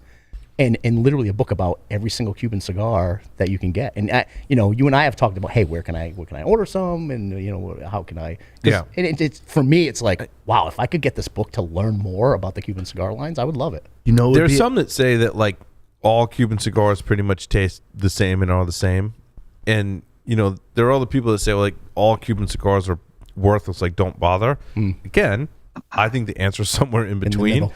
I don't think there's as much of a degree of difference between Cuban cigars. I think there's a few stages, right? Like there's the ultra premiums, it's kind of the middle road, and then there's like the lower end. Not too much difference between them. There's definitely a difference, right? But if you're just getting started, you want to spend a lot of money, you can get what they call Cuban sandwiches, right? Short filler Cuban cigars, pretty cheap. And I tell you what, like flavor profile wise, I'd put that up against like the next tier, kind of in the middle road where most of them fall. Yep. There are differences between them, and they're subtle. And then there's like the Bahiques and some other ones that are, that kind of top echelon. Yep. That's where I would categorize them. Yeah. Yeah. So, I mean, like I said, it's someone who had a well-known, it's CubanCigarWebsite.com. Alexander Groom has been doing a lot of, just listing out the details of every cigar. He turned it into print, right? So he turned all of that cool. It's knowledge. cool looking book, yeah. Totally. So for me, it's like I think I might go out and buy the book, number one, and learn a little bit. It's not reviews. That's what I liked about this. Yeah, it's not a review book. It's right. telling you I love history, right? I love learning about how cigars are made. So I think this here is going to be it's educational versus a review in an opinion. That's what I loved about this article, and hopefully the book when I order it. You know what would be super cool? Gentleman you had on PSW, Bill DeLisi. We did a Stogie Geeks episode with him about Cuban cigars. He seems to be pretty knowledgeable in that area. We should flash him an email, see if he's heard about this book, and then if he has or hasn't, see if we can do like a future episode. Because it'd be good to get his take on that too. Like I thought he was pretty knowledgeable, and what I like about this book is, again, it's the historical process, right, of that and the mystique, and you get a little bit more of insider into a mystique era. Yeah. That's not going to change within our lifetime. Like there will be an embargo with Cuba, at least through our lifetime. For sure. I'm just a sucker for coffee table books, for nice photography, for history, for but like that combination of things. Like I've been a book fan all my life. I grew up with a bunch of books, and I've got a bunch of stuff like that. And just the topic almost doesn't even matter to me. Like it's just nice. Just a cool looking book. Yeah. Now, Adrian, I want to ask you a question. Right, we're going to do first. You're our remote host, which can be challenging to pipe in as much as you'd like. Right, being remote, but I'm getting in there. So yeah, you've done a great job in the show, by the way, of balance. So I'm going to do the technology example first. Since Steve Jobs obviously, passed away, but also, departed Apple, unfortunately, down that path. And folks like Gates and Ballmer have departed Microsoft. Have those companies and the culture and the brand been the same since they left? No, in fact, within 6 months of him being buried, they did something that he said. Like there's this whole list of things that he said they would never do. He was very principled. Like they had all this data from doing studies, that the ideal size of the iPad was about 10 inches. Yep. And I think the standard iPad is like 9.7 inch screen, something like that. He said, no, doesn't make sense for a lot of reasons to do a smaller one. We're never doing a smaller one. They announced an iPad mini. Yep. I don't think he was in the ground for a year before they're like, well, that opportunity is now available to us. So no, I don't think you can, because he was one of those leaders. And I've seen companies. You can have a company with 1,000 people, 10,000 people, 100,000 people, and you just can't discount the impact that like a visionary leader can have. And you see those companies change quite a bit. In some cases, it's for the better. Sometimes those folks are constraining what the company can do and holding it back from something even better. I mean, you can absolutely argue that at least from a shareholder point of view, that Apple's better off now.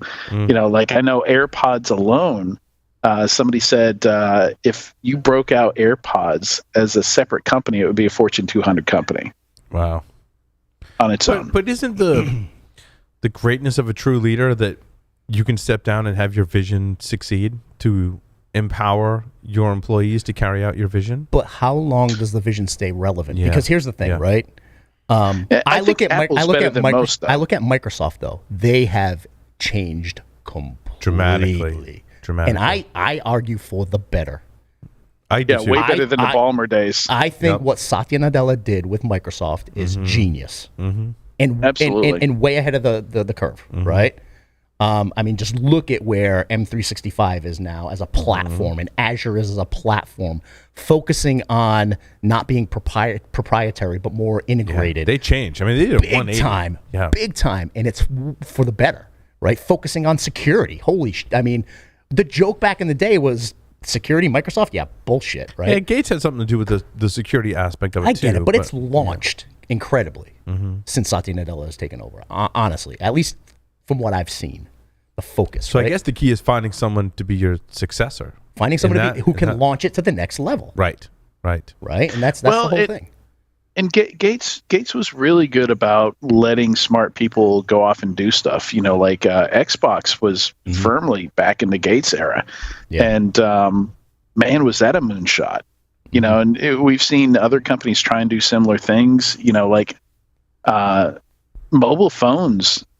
I don't think people appreciate how hard a market that is to break into. Microsoft tried several times. Bought Nokia to do it, spun them back out. Yeah. Amazon did the Fire Phone, and foot gunned themselves before it even came out by saying, you know what, we're going to have our own app store, and we're going to, and the only thing that really made it there were the tablets, because the tablets you can do without the Google apps and stuff like that. But when they came out with the Fire Phone, like the OS was good. Like it really felt and looked like their own thing. But they took out all the killer apps, which unfortunately were mostly Google, and they didn't really have a good answer for that on their own platform. So they killed it right out of the gate, I think, by this competitive BS where, and this was really irritating in the early days of streaming devices. Like the Apple device, you can't watch Amazon Prime stuff on it, and on the Amazon device you can't watch Apple. It was so stupid. I'm just wondering how this translates into... It just hurts the consumer. And how does this translate into cigars? When we look at Davidoff, who not only obviously owns the Davidoff brand, but the Avo brand, Camacho, and many others. And you look at some of the iconic master blenders, Avo Vasian, right? Hank Kellner. Obviously Avo passed away, God rest his soul, and how do they continue? And we're going to see this more in the cigar industry as the old guard, either retires or no one lives forever, right? And so how do you keep that spirit going in all the things they created?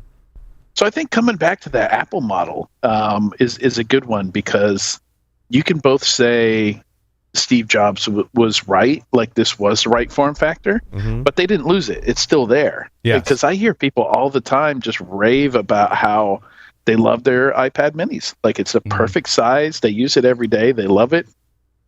Clearly there was a market for that. And they really enjoy those devices, and they make a bunch of money from them. So I think you have to kind of preserve both, but you, as a company, you have to recognize you're going to have the purest customer. Yep. And then you have people who aren't, Oh, wow. Does that play into Star Wars? George Lucas is another example of that. Yeah. No, that's another great example, but you can do both. Yes. And it's fine. I think that's where Star Wars is with Disney, right? Is maybe not so much preserving the old, is where it kind of falls down, because there was the 1990s re-release. But I think you're right, Adrian, preserving some of the old and doing the new. But I think you also need some of the marketing in there to allow people to come over to those new ideas, and some of the marketing to also preserve some of your older, right? I can see this in cigars going like, hey, we're never come full circle though with PCA?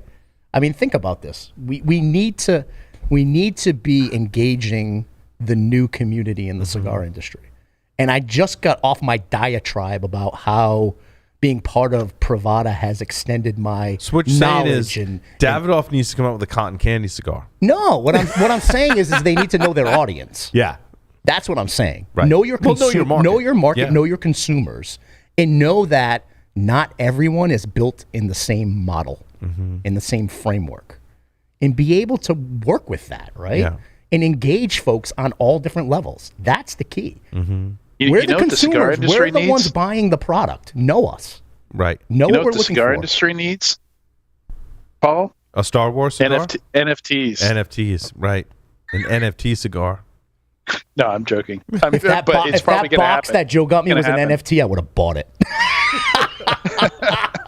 Do there's an aspect of branding. Yeah, certainly. Do you think it's going to happen? Do you think a two-part question?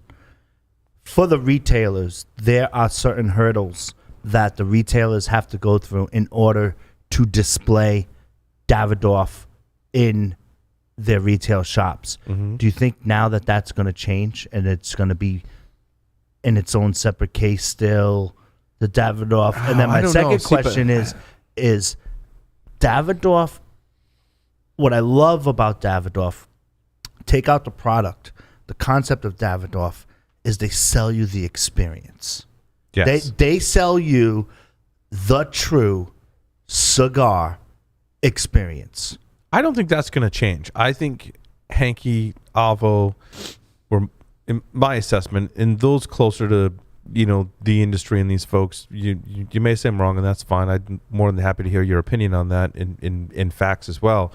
But I think that Hanky and Avo were on the blending side. They're the technical people, right? We talked about Mr. Robot. You mentioned Mr. Robot, right? They're that technical resource, the technical advisors to that show. There's a whole separate set of people, in my opinion, at Davidoff that are about what, Joe, you're talking about that experience, about the marketing, about the branding. I hate the term lifestyle brand. I think it's it's bullshit, right? But I think there's a certain aspect to their brand that breeds that class and that experience, right? I hate to call it lifestyle because I think that's doing it a disservice. I think there is a kind of classiness and an experience that they've built. I don't believe they're going to lose sight of that, right? I think where it might be interesting is how those more technical aspects, going from seed to cigar in producing the things that is one aspect to that experience. How are they going to keep going on that? And you hope that those true leaders and visionaries in the technical aspects have passed down that torch to other people, right? Yeah. I think it's kind of an unfair analogy when we talk about Jobs and Gates and Ballmer. They were somewhat removed from the more technical aspects and more about the brand and the experience. And to use a business term, right, the go-to-market experience. Go-to-market planning. Joe hit on something interesting there, though, because, in markets where you have a product that's B2B to C, in other words, the manufacturer is not selling directly to the consumer. They sell to a retailer. So in cars, you've got a car dealership.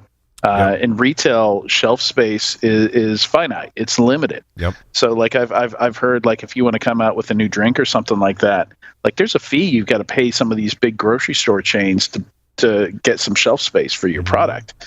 So you got to sink in like a huge investment there. And when like the Apples, the Davidoffs, are already eating such a big chunk of that, it can be tough to find some shelf space. I don't know if it's the same in the cigar industry where you have to, because those are mostly smaller shops. You don't quite have like the Kroger, Publix, Target kind of situation. But online you do, I think, where shelf space isn't as much of an issue. So I think your strategy as a newer brand is to go to that direct to consumer or get online partnerships where it's warehouse space, not necessarily shelf space. It's a little easier, right? But I think you got to build to the point where you do take up that shelf space. When you walk into the retailer and your brand is there, it's a long road to get there. Yeah. Well, Davidoff, unless you're like grandfathered in, like, if Paul and I open up a cigar shop in Rhode Island tomorrow and we want to feature Davidoff, I think it's like $100,000 buy-in. It's a $65,000 buy-in. Okay, so it is there.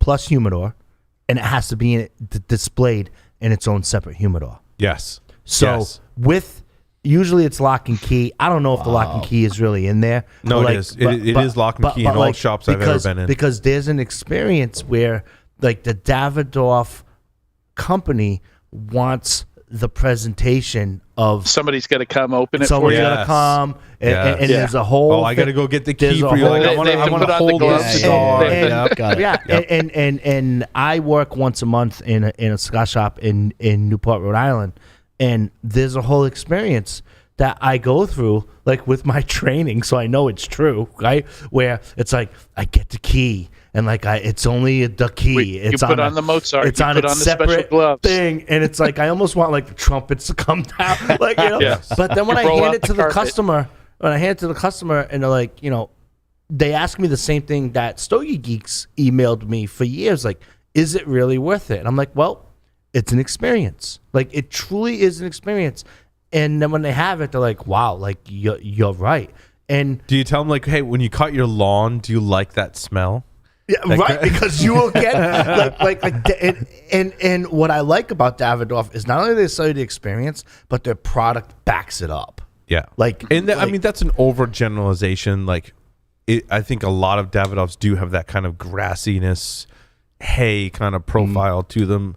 And it's interesting how they could tune their marketing, because like when I sometimes I talk to people and they're like, I hate all Davidoffs. I can't stand that flavor profile. It's like I'm smoking the grass clippings or the hay, right? And that's not all their cigars. I'm like, well, you try this one from Davidoff. Yeah, right. That's where you rely on the retailers to find the right cigar for the right person. But it's okay to have a niche. Yeah. In fact, I'm a TA in a class right now, a product strategy class with Section 4, and we talk about this kind of stuff. We go through case studies. You guys all have side hustles I did not know about.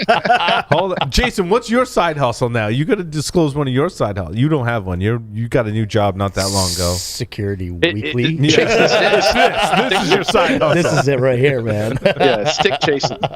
Stick chasing is his side hustle. I'm gonna But, contact so- like every retailer in the state and make a lot of money off of Jason. Hey, it's all good, man. So you- It's all good. You guys know the story about how Lamborghini came about. No. Somebody wanted to So- get somewhere faster. So Lamborghini, the guy's name, he bought a Ferrari and he kept going through clutches, and he was like, "This thing is garbage." So he tries to talk to Enzo Ferrari and tries to tell him, hey, because he had a tractor company, and Lamborghini is still a tractor company. It's a separate company, but they started out making tractors, and he ended up putting tractor clutches in there because these Ferrari ones kept burning out, and basically. Enzo basically told him, "Hey, shut the f up. I build the cars. You buy them." And it just irritated him, and he wanted what he wanted. So he started a company where, and that's always been a Lamborghini thing, where you could come up with crazy custom stuff you wanted, they would build it for you. Whereas on the Ferrari side, it was very exclusive. Like anybody can go buy a Lamborghini, but even to this day, there's this culture around Ferrari where, like, if you want one of the special edition ones, you can't buy it if you don't already own 2 or 3 other Ferraris. Like you already, you have to buy it. And again, it's like that Davidoff experience, Right. Where like they're trying to maintain this feeling of exclusivity, and even I think it was and Fuente is a good example there too. Like as a retailer, there's a certain level of exclusivity. I also feel like as a consumer, there's a certain relationship and exclusivity you have to have with a retailer that would sell you some of the more exclusive Fuente releases. Adrian. Yeah. There was a music artist that actually wrapped his Ferrari and replaced the Ferrari logo with this custom logo he made. I'm blanking on who it was. It wasn't Daft Punk, but it was somebody on the electronic side of things, and they sued him, for basically selling their brand. Mm-hmm. So on the Lamborghini side, that's why you'll see the most extravagant, crazy Lamborghinis, and Lamborghini's cool with it because that's part of their brand. They're like, this should be a Lamborghini should look like it just drove right off a poster in a kid's bedroom. Whereas Ferrari, no, it's got to have the old leather. You can only get it in these 3 colors. You're going to take it the way we give it to you, and you're not allowed to do crazy things with it. It's the Apple model. Unless you're the Sultan of Brunei, then you get whatever the fuck you want. Literally, Ferrari has made 5 tons of one-offs for the Sultan of Brunei. But at the end of the day, there's a market for both sides. Yes. That's it. They know the the audience point. they want to target, Mm-hmm. and they're A niche is building off okay. of that. They're building off of that market, right? Niches are okay. To each their own. Oh, we're talking about really expensive stuff, right? Because price hikes are hitting the cigar industry. Is an article that I saw recently from Cigar Aficionado, and I think we've all been predicting this for quite some time. And it doesn't matter so they show the Fuentes Rare Pink series. Have you seen that cigar? Jason, you're in the chasing thing. Yeah, I have. Have you had? I haven't pulled the trigger yet. Have you seen the Rare Pink? I have. I heard it's not that great. Yeah, I've heard mixed reviews as well. Yeah, To be honest with you. but it's just the. Is that like the Pappy of cigars? Yes, The it's Pappy like that. Van- Fuente, I think, probably has the most cigars, I'd say air quotes, on the market Yeah. that are highly rare and highly sought after. I think they probably take the cake in the number of things that they. Yeah. Even the cigar you're smoking right now, Jason, Yep. is not easy to find at all. I was lucky. Well, thank you to find for some. sharing it with me. I say lucky I bought a box, which is why I could share one with you. But again, I happened, literally, I was standing in a shop where I knew the person very well and knew her brothers and her family, and my wife knows her family. Yeah.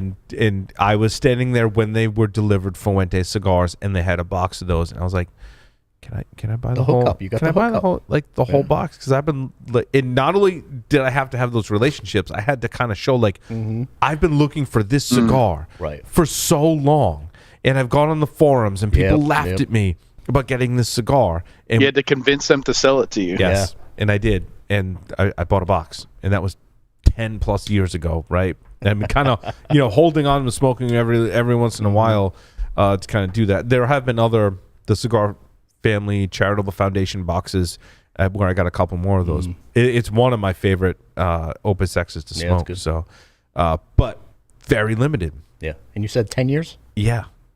I don't know what did the band look like on that one? That might have been one of the regular ones. And not, that was from the box that I bought. Then how was it smoking? Is it good? Good. Yeah. I mean, probably age a little wrapper issue. A little bit. Yeah. Just from 10 years. You talked about hitting the pinnacle, right? Of a cigar. It's probably, you should probably start smoking I probably should have smoked them. Yeah. You should like start smoking them. I didn't want to smoke that box. Again, we go back to wine and other things. You kind of have these things as like a collector and not experiencing them the way you probably should be. Like you probably should be getting that box and smoking it 3 years age, maybe on Opus or whatever, and smoking the whole thing, right? I was like, I want to be the person that has that cigar, and it holds a special place in my heart. I don't want to smoke all of them. In a decade, I'm going to tell a story about these. And then, but like the experience kind of wanes off after that, similar to wine and other kind of things. But even on these super rare things, like the article from Cigar Aficionado says the rare pink series going up 6% in price. All tobacco is going up in price. How much of that is just inflation happening now, though? Because everything is going up, right? Is it inflation hitting? Is it just the cigar industry? I don't think it's just the cigar industry. Yeah, it's not, but it's also taxes on cigars. It's also the supply chain. There's a lot of factors. I mean, as soon as FDA started taking a vested interest in cigars, you knew that any taxes, any fees to the FDA, if we have to get FDA approval for tobacco, the consumer is gonna absorb those costs. And 7% was supposedly the inflation for last year, right? And I tell you what, I mean, sell a couple of companies and you cash out some stock. I'm like, I took some of those proceeds and I was like, I'm buying cigars because I know that price is only gonna go up, and there are cigars that will last 10 years in my humidor that I want in my humidor, and I did. I put an investment in it. Right, something I like to do. I love cigars. You got to put that in. So, but that's not just an investment in the cigars. Got to invest in the storage in those cigars as well. Right. You gotta have to take care of that investment. Got to have the cabinet. You got to take care of it, but that cabinet is a cost. And that's why my cigar chasing got me a new humidor. Yes. Right? I mean, at the end of the day, I got to take care of it. But prices are going up. It's only going to go up.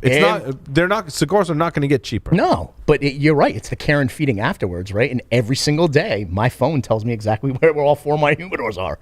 And I get pinged if they're not in the right spot. Yeah, I got to go take care of it. I got to go take care of it. I know. You get a little more relaxed with that. You can kind of. I do the. Where's it? I do the squeeze. I did it on this one, right? Because I'm like, are these dry? When we took the first Culebra out, I did kind of the squeeze test. Yep. Like it shouldn't crack. Like this actually might be a little dry. Weather's been tough here in New England. Yeah, totally. I was telling Jason before the show. Totally. I've been dumping distilled water into my humidification device. Like when it gets below 20 degrees, that humidity falls, temperature drops, and in New England, right? Again, it depends on where you live. In New England, especially in any colder climate, you got to dump tons of humidity into your humidors just to keep up with the environment. My upkeep goes up in November till about probably pretty soon, like March-ish, I would think. Right? When it hits the summer, then you do it in New England, right? You do the flip side. Yeah. Because now it's super humid. You're actually removing humidity. Yes. You're drying out your beads as best you can. Actually, put them in the refrigerator, regular refrigerator, not thermoelectric. Regular refrigerator will draw the moisture out of your beads. Then you stick them back in your humidor so they can absorb that excess moisture and ultimately humidity. I'm waiting for you to stick your humidor in the server room. Yeah, right? Like I'm waiting for that. Okay, guys, we're gonna make some room in the server room and get our humidor into there. Temperature control in there. That's it. I mean, a temperature controlled humidor is good. But anyway, cigar prices are going up. I mean, there's nothing. I don't know what to say about that. Like it is what it is. Everyone's got the price increases right now. Yep. Unfortunately.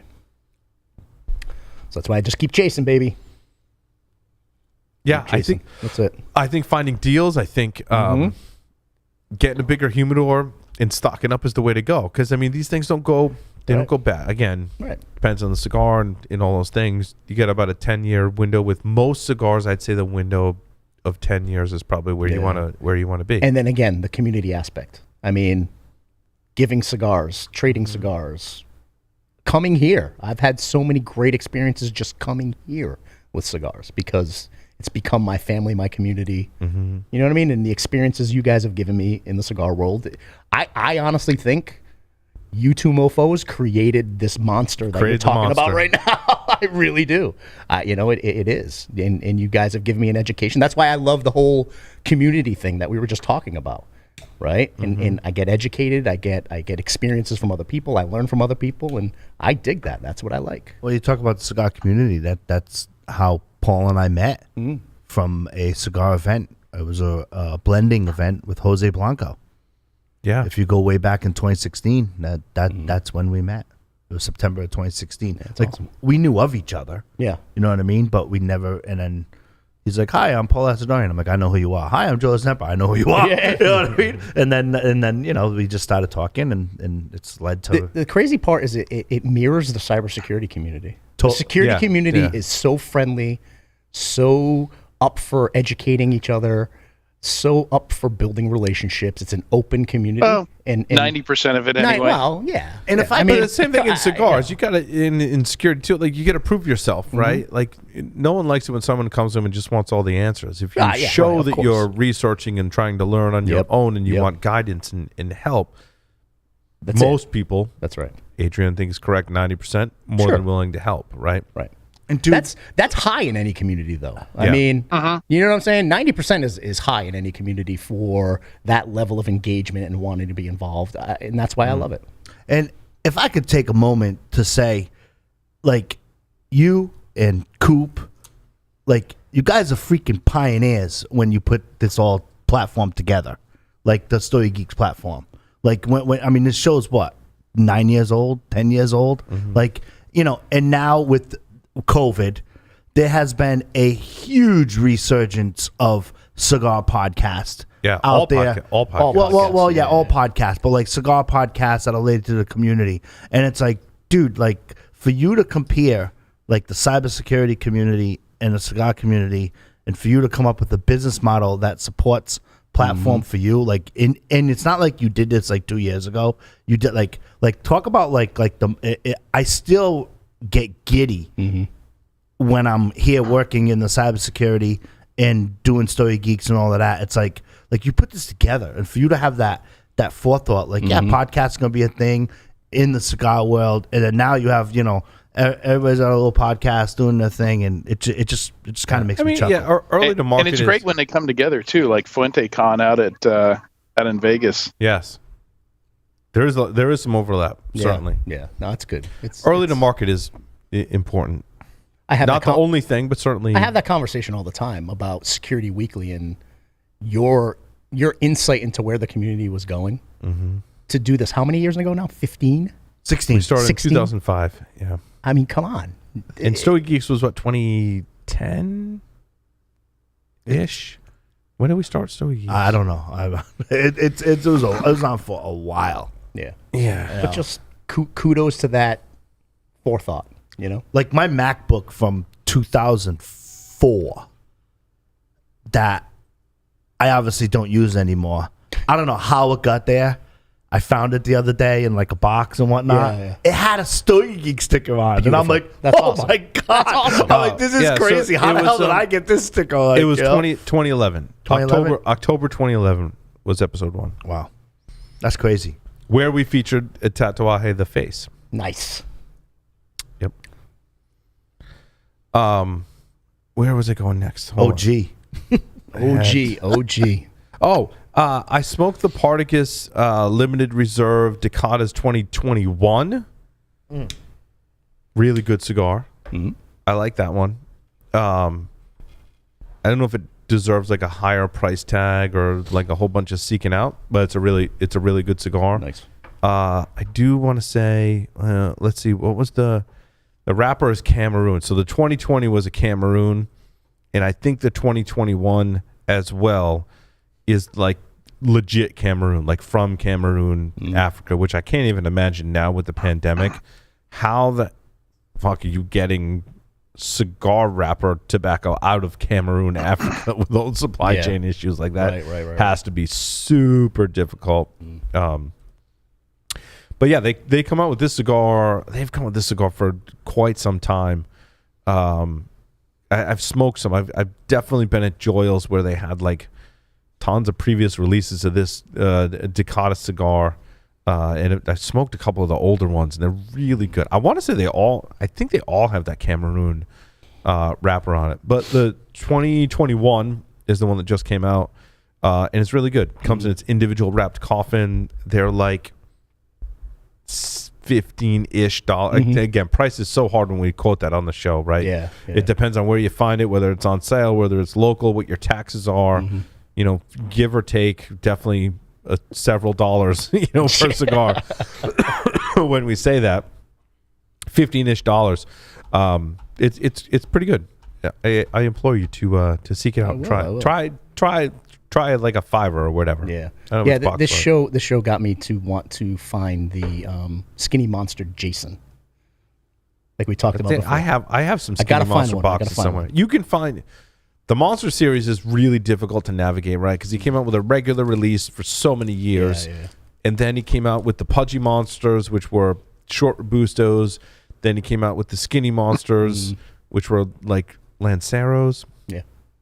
There's a whole bunch. I mean, we could do a whole episode and just really focus on the Monster series cigars, and we'd probably fill up an hour just talking about the Monster series. I'll do this the easy way. If you want to sell some cigars to Jason, email me at joeh@stogiegeeks.com, and I'll put you in touch with him. Love it. It'll be done. The hunt, baby, the hunt.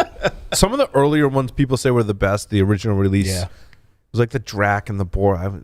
People say some of those early ones were the best. But then by the time I had found one, the cigars were so aged that you can't really compare. And that's happened with Padron Millennium. And a couple other cigars where they're like, there was an Avo limited release too. I remember folks at Joyle's talking about those two in particular. There was an Avo limited edition, I don't remember what it was, and Padron Millennium, and the original Tatuaje Monster series ones, like Drac, Boar, early ones. They're like, that was friggin' awesome when it first came out. And then like, you trade or whatever, you find, and like by the time you smoke it, it could be 10 plus years later, and you're like, that was good, and the person that smoked the original is like, yeah, when it came out, it was at its peak, So, but you don't know. It's part of this whole thing too is gambling. Sure, right? Yeah, it's 100%. gambling. Like, 100%. Do I buy this cigar? Do I buy one? Do I buy five? Do I buy a box? Struggle I have every day. Do I buy one and then I smoke it and it's amazing, and then I buy a box and I smoke that one out of the box, and that's not as good as the original one that I smoked? Like, it's a lot of this is gambling too, Jason. I've been buying 3 or 5, and I'll let one sit for 60 days and smoke it. I'll let another one sit for over a year, right? If I really like it after the 60 days, I'll go buy more, obviously. But the thing, the thing is though, it could be past its prime or not available after you figure out it's great. That's the gamble. That's the hard. That's the gamble. That's the gamble. So you buy a box and then you sit on it, and it could be crap. That's the struggle I'm gonna love. La Aurora Cien Años. I think that was the one. It was a Robusto with the dark wrapper on it, and like the first box that the shop got, we all smoked them as soon as they came in, and we're like, "That's one of the best cigars I've ever smoked." And then they're gone. Yeah. And then they release them again. And so I grabbed a box plus like a 15-pack off of someone I traded or bought from, right? And I smoked those. I'm like, it's not as good. All right, I'll let, maybe they need to rest. And then a year goes by, like you said, and then I'm like, no, still not good. 2 years goes by, 3 years, 5 years. It's got to be going on 5 years now, and I'm like, this just wasn't great. Yeah, I don't know. It's part of the fun, but also part of the frustration. It is. Yeah, it's one of those things where I take the risk. You know what I mean? And that's part of the fun of the hunt. Honestly, it really is. Knowing that there's going to be the ones that you just don't jive with, right? Yep. That's it. It's part of it. You never know. Yep. Big Poppy. Big Poppy. You were all excited. Hall of Fame, baby. The Hall Big of Fame. Papi cigar is not that great, though. It isn't that great. For me, it's about the New England nostalgia. You know what I mean? I mean, Big Papi was baseball player that when I was following baseball was the man. A lot of you know? people hate us right now. I'm wearing the Brady jersey. Yeah, I And he's Patriots hat. my Patriots hat, baby. A lot of haters out there. You know what? For me, it's the nostalgia. Brady's retired, though. People are like, oh, he's going to come back and play for XYZ team. No. I'm like, well, he's going to do a 1-day contract with the Patriots and retire as a Patriot. No. Yes. No. Yes. Both well, of you. hold on. No, hold on. Jason said that, not me. The way I understand it is Tampa Bay is holding on to his contract. So, like, if he comes back, he's got to come back to Tampa Bay because they're holding on to the contract. Yeah. Just on the off chance he might come back. If you're Tampa Bay, you want Brady, right, to come back. But I think Brady's done. And, Yeah. say whatever you want. He's the greatest quarterback of all time. Fight me on guaranteed. that now. I mean, Yes, Truth, I agree truth. with the greatest quarterback of all time. He will not come back for one game. Historically, it is tough. Any sport, when you are at the top of your sport, it is hard to say goodbye. I think Brady's going to take a year off. He's going to get bigger. He's going to get stronger. And he's going to do another gig. There is no way. he's going to come back and play football? Yeah. Oh, yeah. No. Yes, he'll come. I think he's going to take a year off and do his thing. There's no way he's coming back for one game, but 1-day contract. I didn't say a game. No, not a game. A I didn't say a 1-day game. yeah. So here's what people do to retire with their original team. They sign a 1-day contract. Okay. Right. So you retire. So you can as a retire Patriot. as a Patriot. Right. It's a 1-day contract. Nah. I think he'll work the paperwork. I think Robert just Kraft will. paperwork. Yeah. I think Robert Kraft will make a deal, and he'd make that deal all day long. all day long. Why not? I mean, Tom Brady's like one of his sons. I mean, at the end of the day, Yeah. he's going to sign a 1-day contract, retire with the Patriots. He will play another season. No, he's done. You think Rodgers is done too? That's a hard maybe. That's a hard. It's different. Rodgers only has one Super Bowl. People are giving him a whole but they're ration. different people. Like Brady, he just has like the whole. He's the whole package. He's got the whole TB12 thing to retire. Yeah. I mean, he's been setting that up for years. That's what he's going to go do. That's my. I'm calling it 1-day contract, retire Patriot. Yep. Okay, That's what I'm saying. that's cool. He's done. We'll talk about this in a year. Rodgers, we'll see. I don't know. The jury's kind of out on Rodgers, right? Yeah, totally. It's not even the same wheelhouse. No. Not even the same. No. We'll see what happens. Yeah. But anyway, Big Papi inducted into the Baseball Hall of Fame. Baseball Hall of Fame. A lot of controversy about big up that, to too. him. Big up to him. Not about Big Papi, but about the Hall of Fame. I mean, obviously, Yeah. there's a lot of controversy around baseball, especially in certain eras. Well, because right? you got Clemens, Bonds. All those dudes who were Pete Rose. Did Pete Rose ever get into the Hall? Did they ever I don't exonerate know. him? I don't think they did, right? No. But again, Funny story, Adrian, about you mentioned Casa Fuente and Fuente Con, right? So when we go to, I think we've talked about this on Stogie Geeks before, right? But when we go out to Las Vegas for hacker conferences, several happen out in Las Vegas, 2 big ones, Black Hat and DEF CON. We all hang out at Casa Fuente. And right across from Casa Fuente in the Caesars Forum shops is like a sports memorabilia store. I don't remember. And Pete Rose is in there signing Pete baseball. Rose used to be in there all the time. All the time. You'd All see the time. Pete Rose in there signing stuff. Yeah, no doubt. Yep. Been there. It's like his Comic-Con circuit. Yeah. Actors who aren't working anymore. He had a Vegas circuit. Yeah. Big roles or something like that. Yeah. Yeah, so I got a couple of Big Poppies in my humidor just for nostalgia. Just for nostalgia. Right. Again, not a great cigar, but no, and I'm not expecting it to be.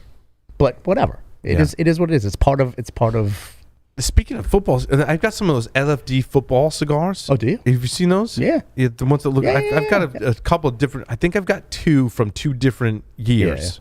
That again, I haven't smoked because I'm like, I have an LFD football cigar. I'm like, this is really cool. Like it looks like a football. Like Adrian, I don't know if you've seen them, Adrian, but the tobacco that they imprint, they like glue the tobacco.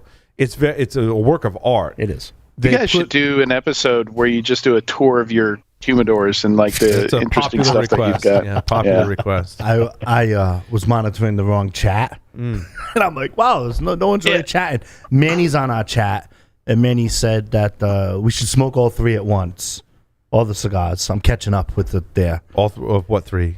All 3, all of the what? Culebras. All the Smoke them Culebras at at once.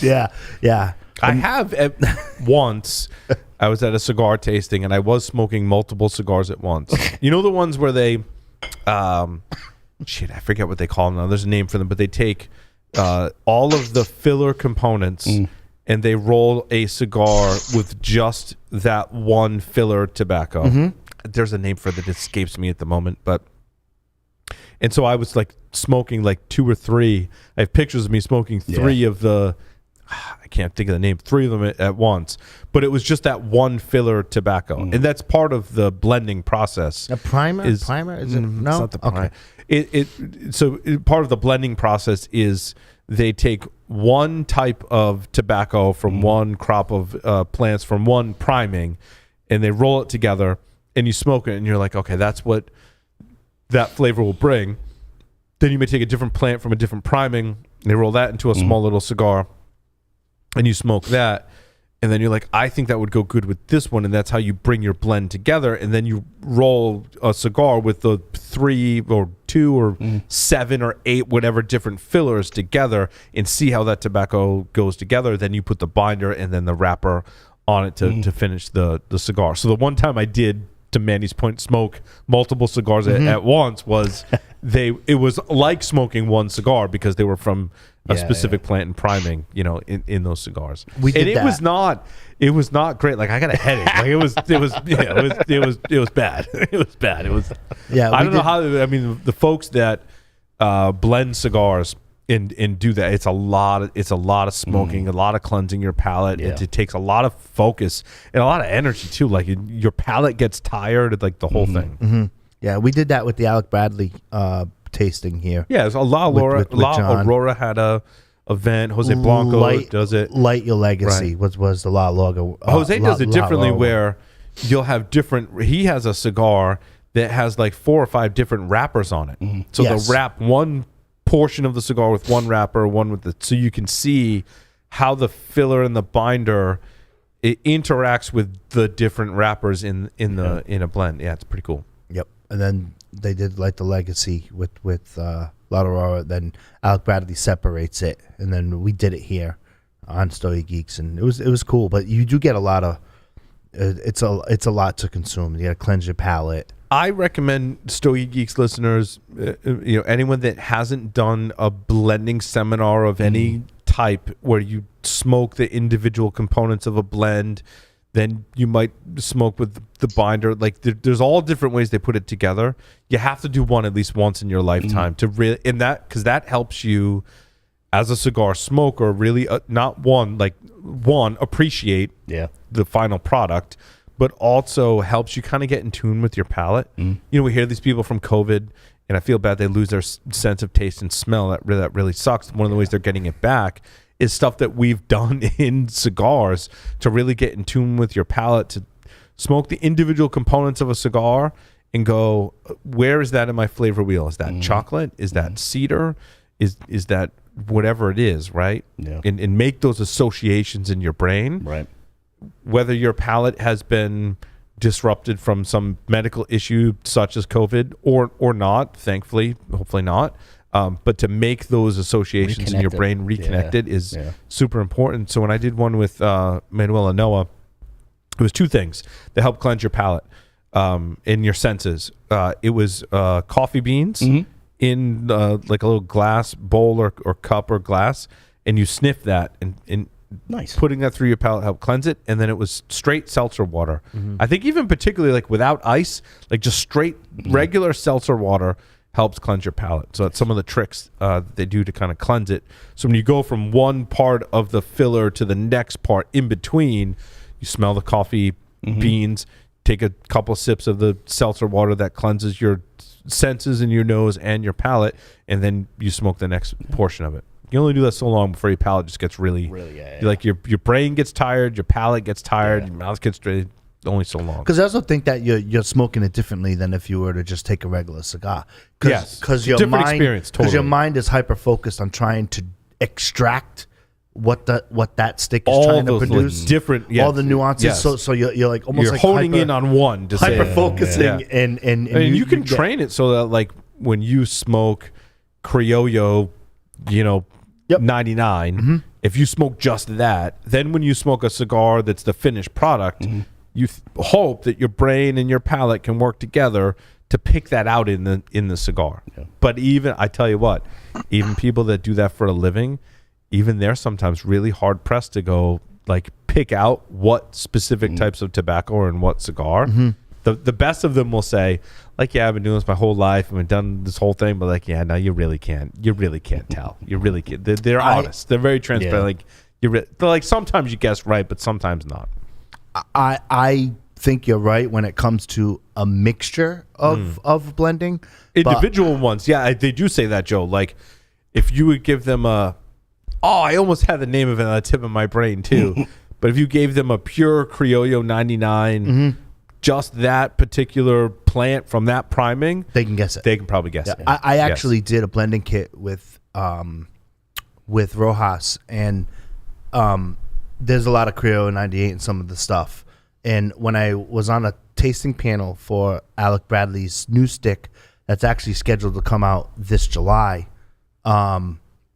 I guessed what it was on the pre-draw. Nice. But in defense of it, the only reason why was because like Criollo 98 like sticks out in my palate. Yeah. You got certain ones you can pick out. Yeah. Same thing with Aganosa Leaf. I did one with the cigar shop in Newport where he just gave it to me. It was unlisted, and now it's a house stick for him. And I was like, Aganosa Leaf makes this. And so like it's weird because the film that Aganosa Leaf, the metallic film that it leaves on my palate is just so distinct to me. Because you've made those associations. Because I made the brain, associations. right? But like, I can guess, obviously, Captain Obvious region. It's the same way with sommeliers, right? The Sour Grapes documentary that I want to watch, right? It was the guy that was scamming all these billionaires.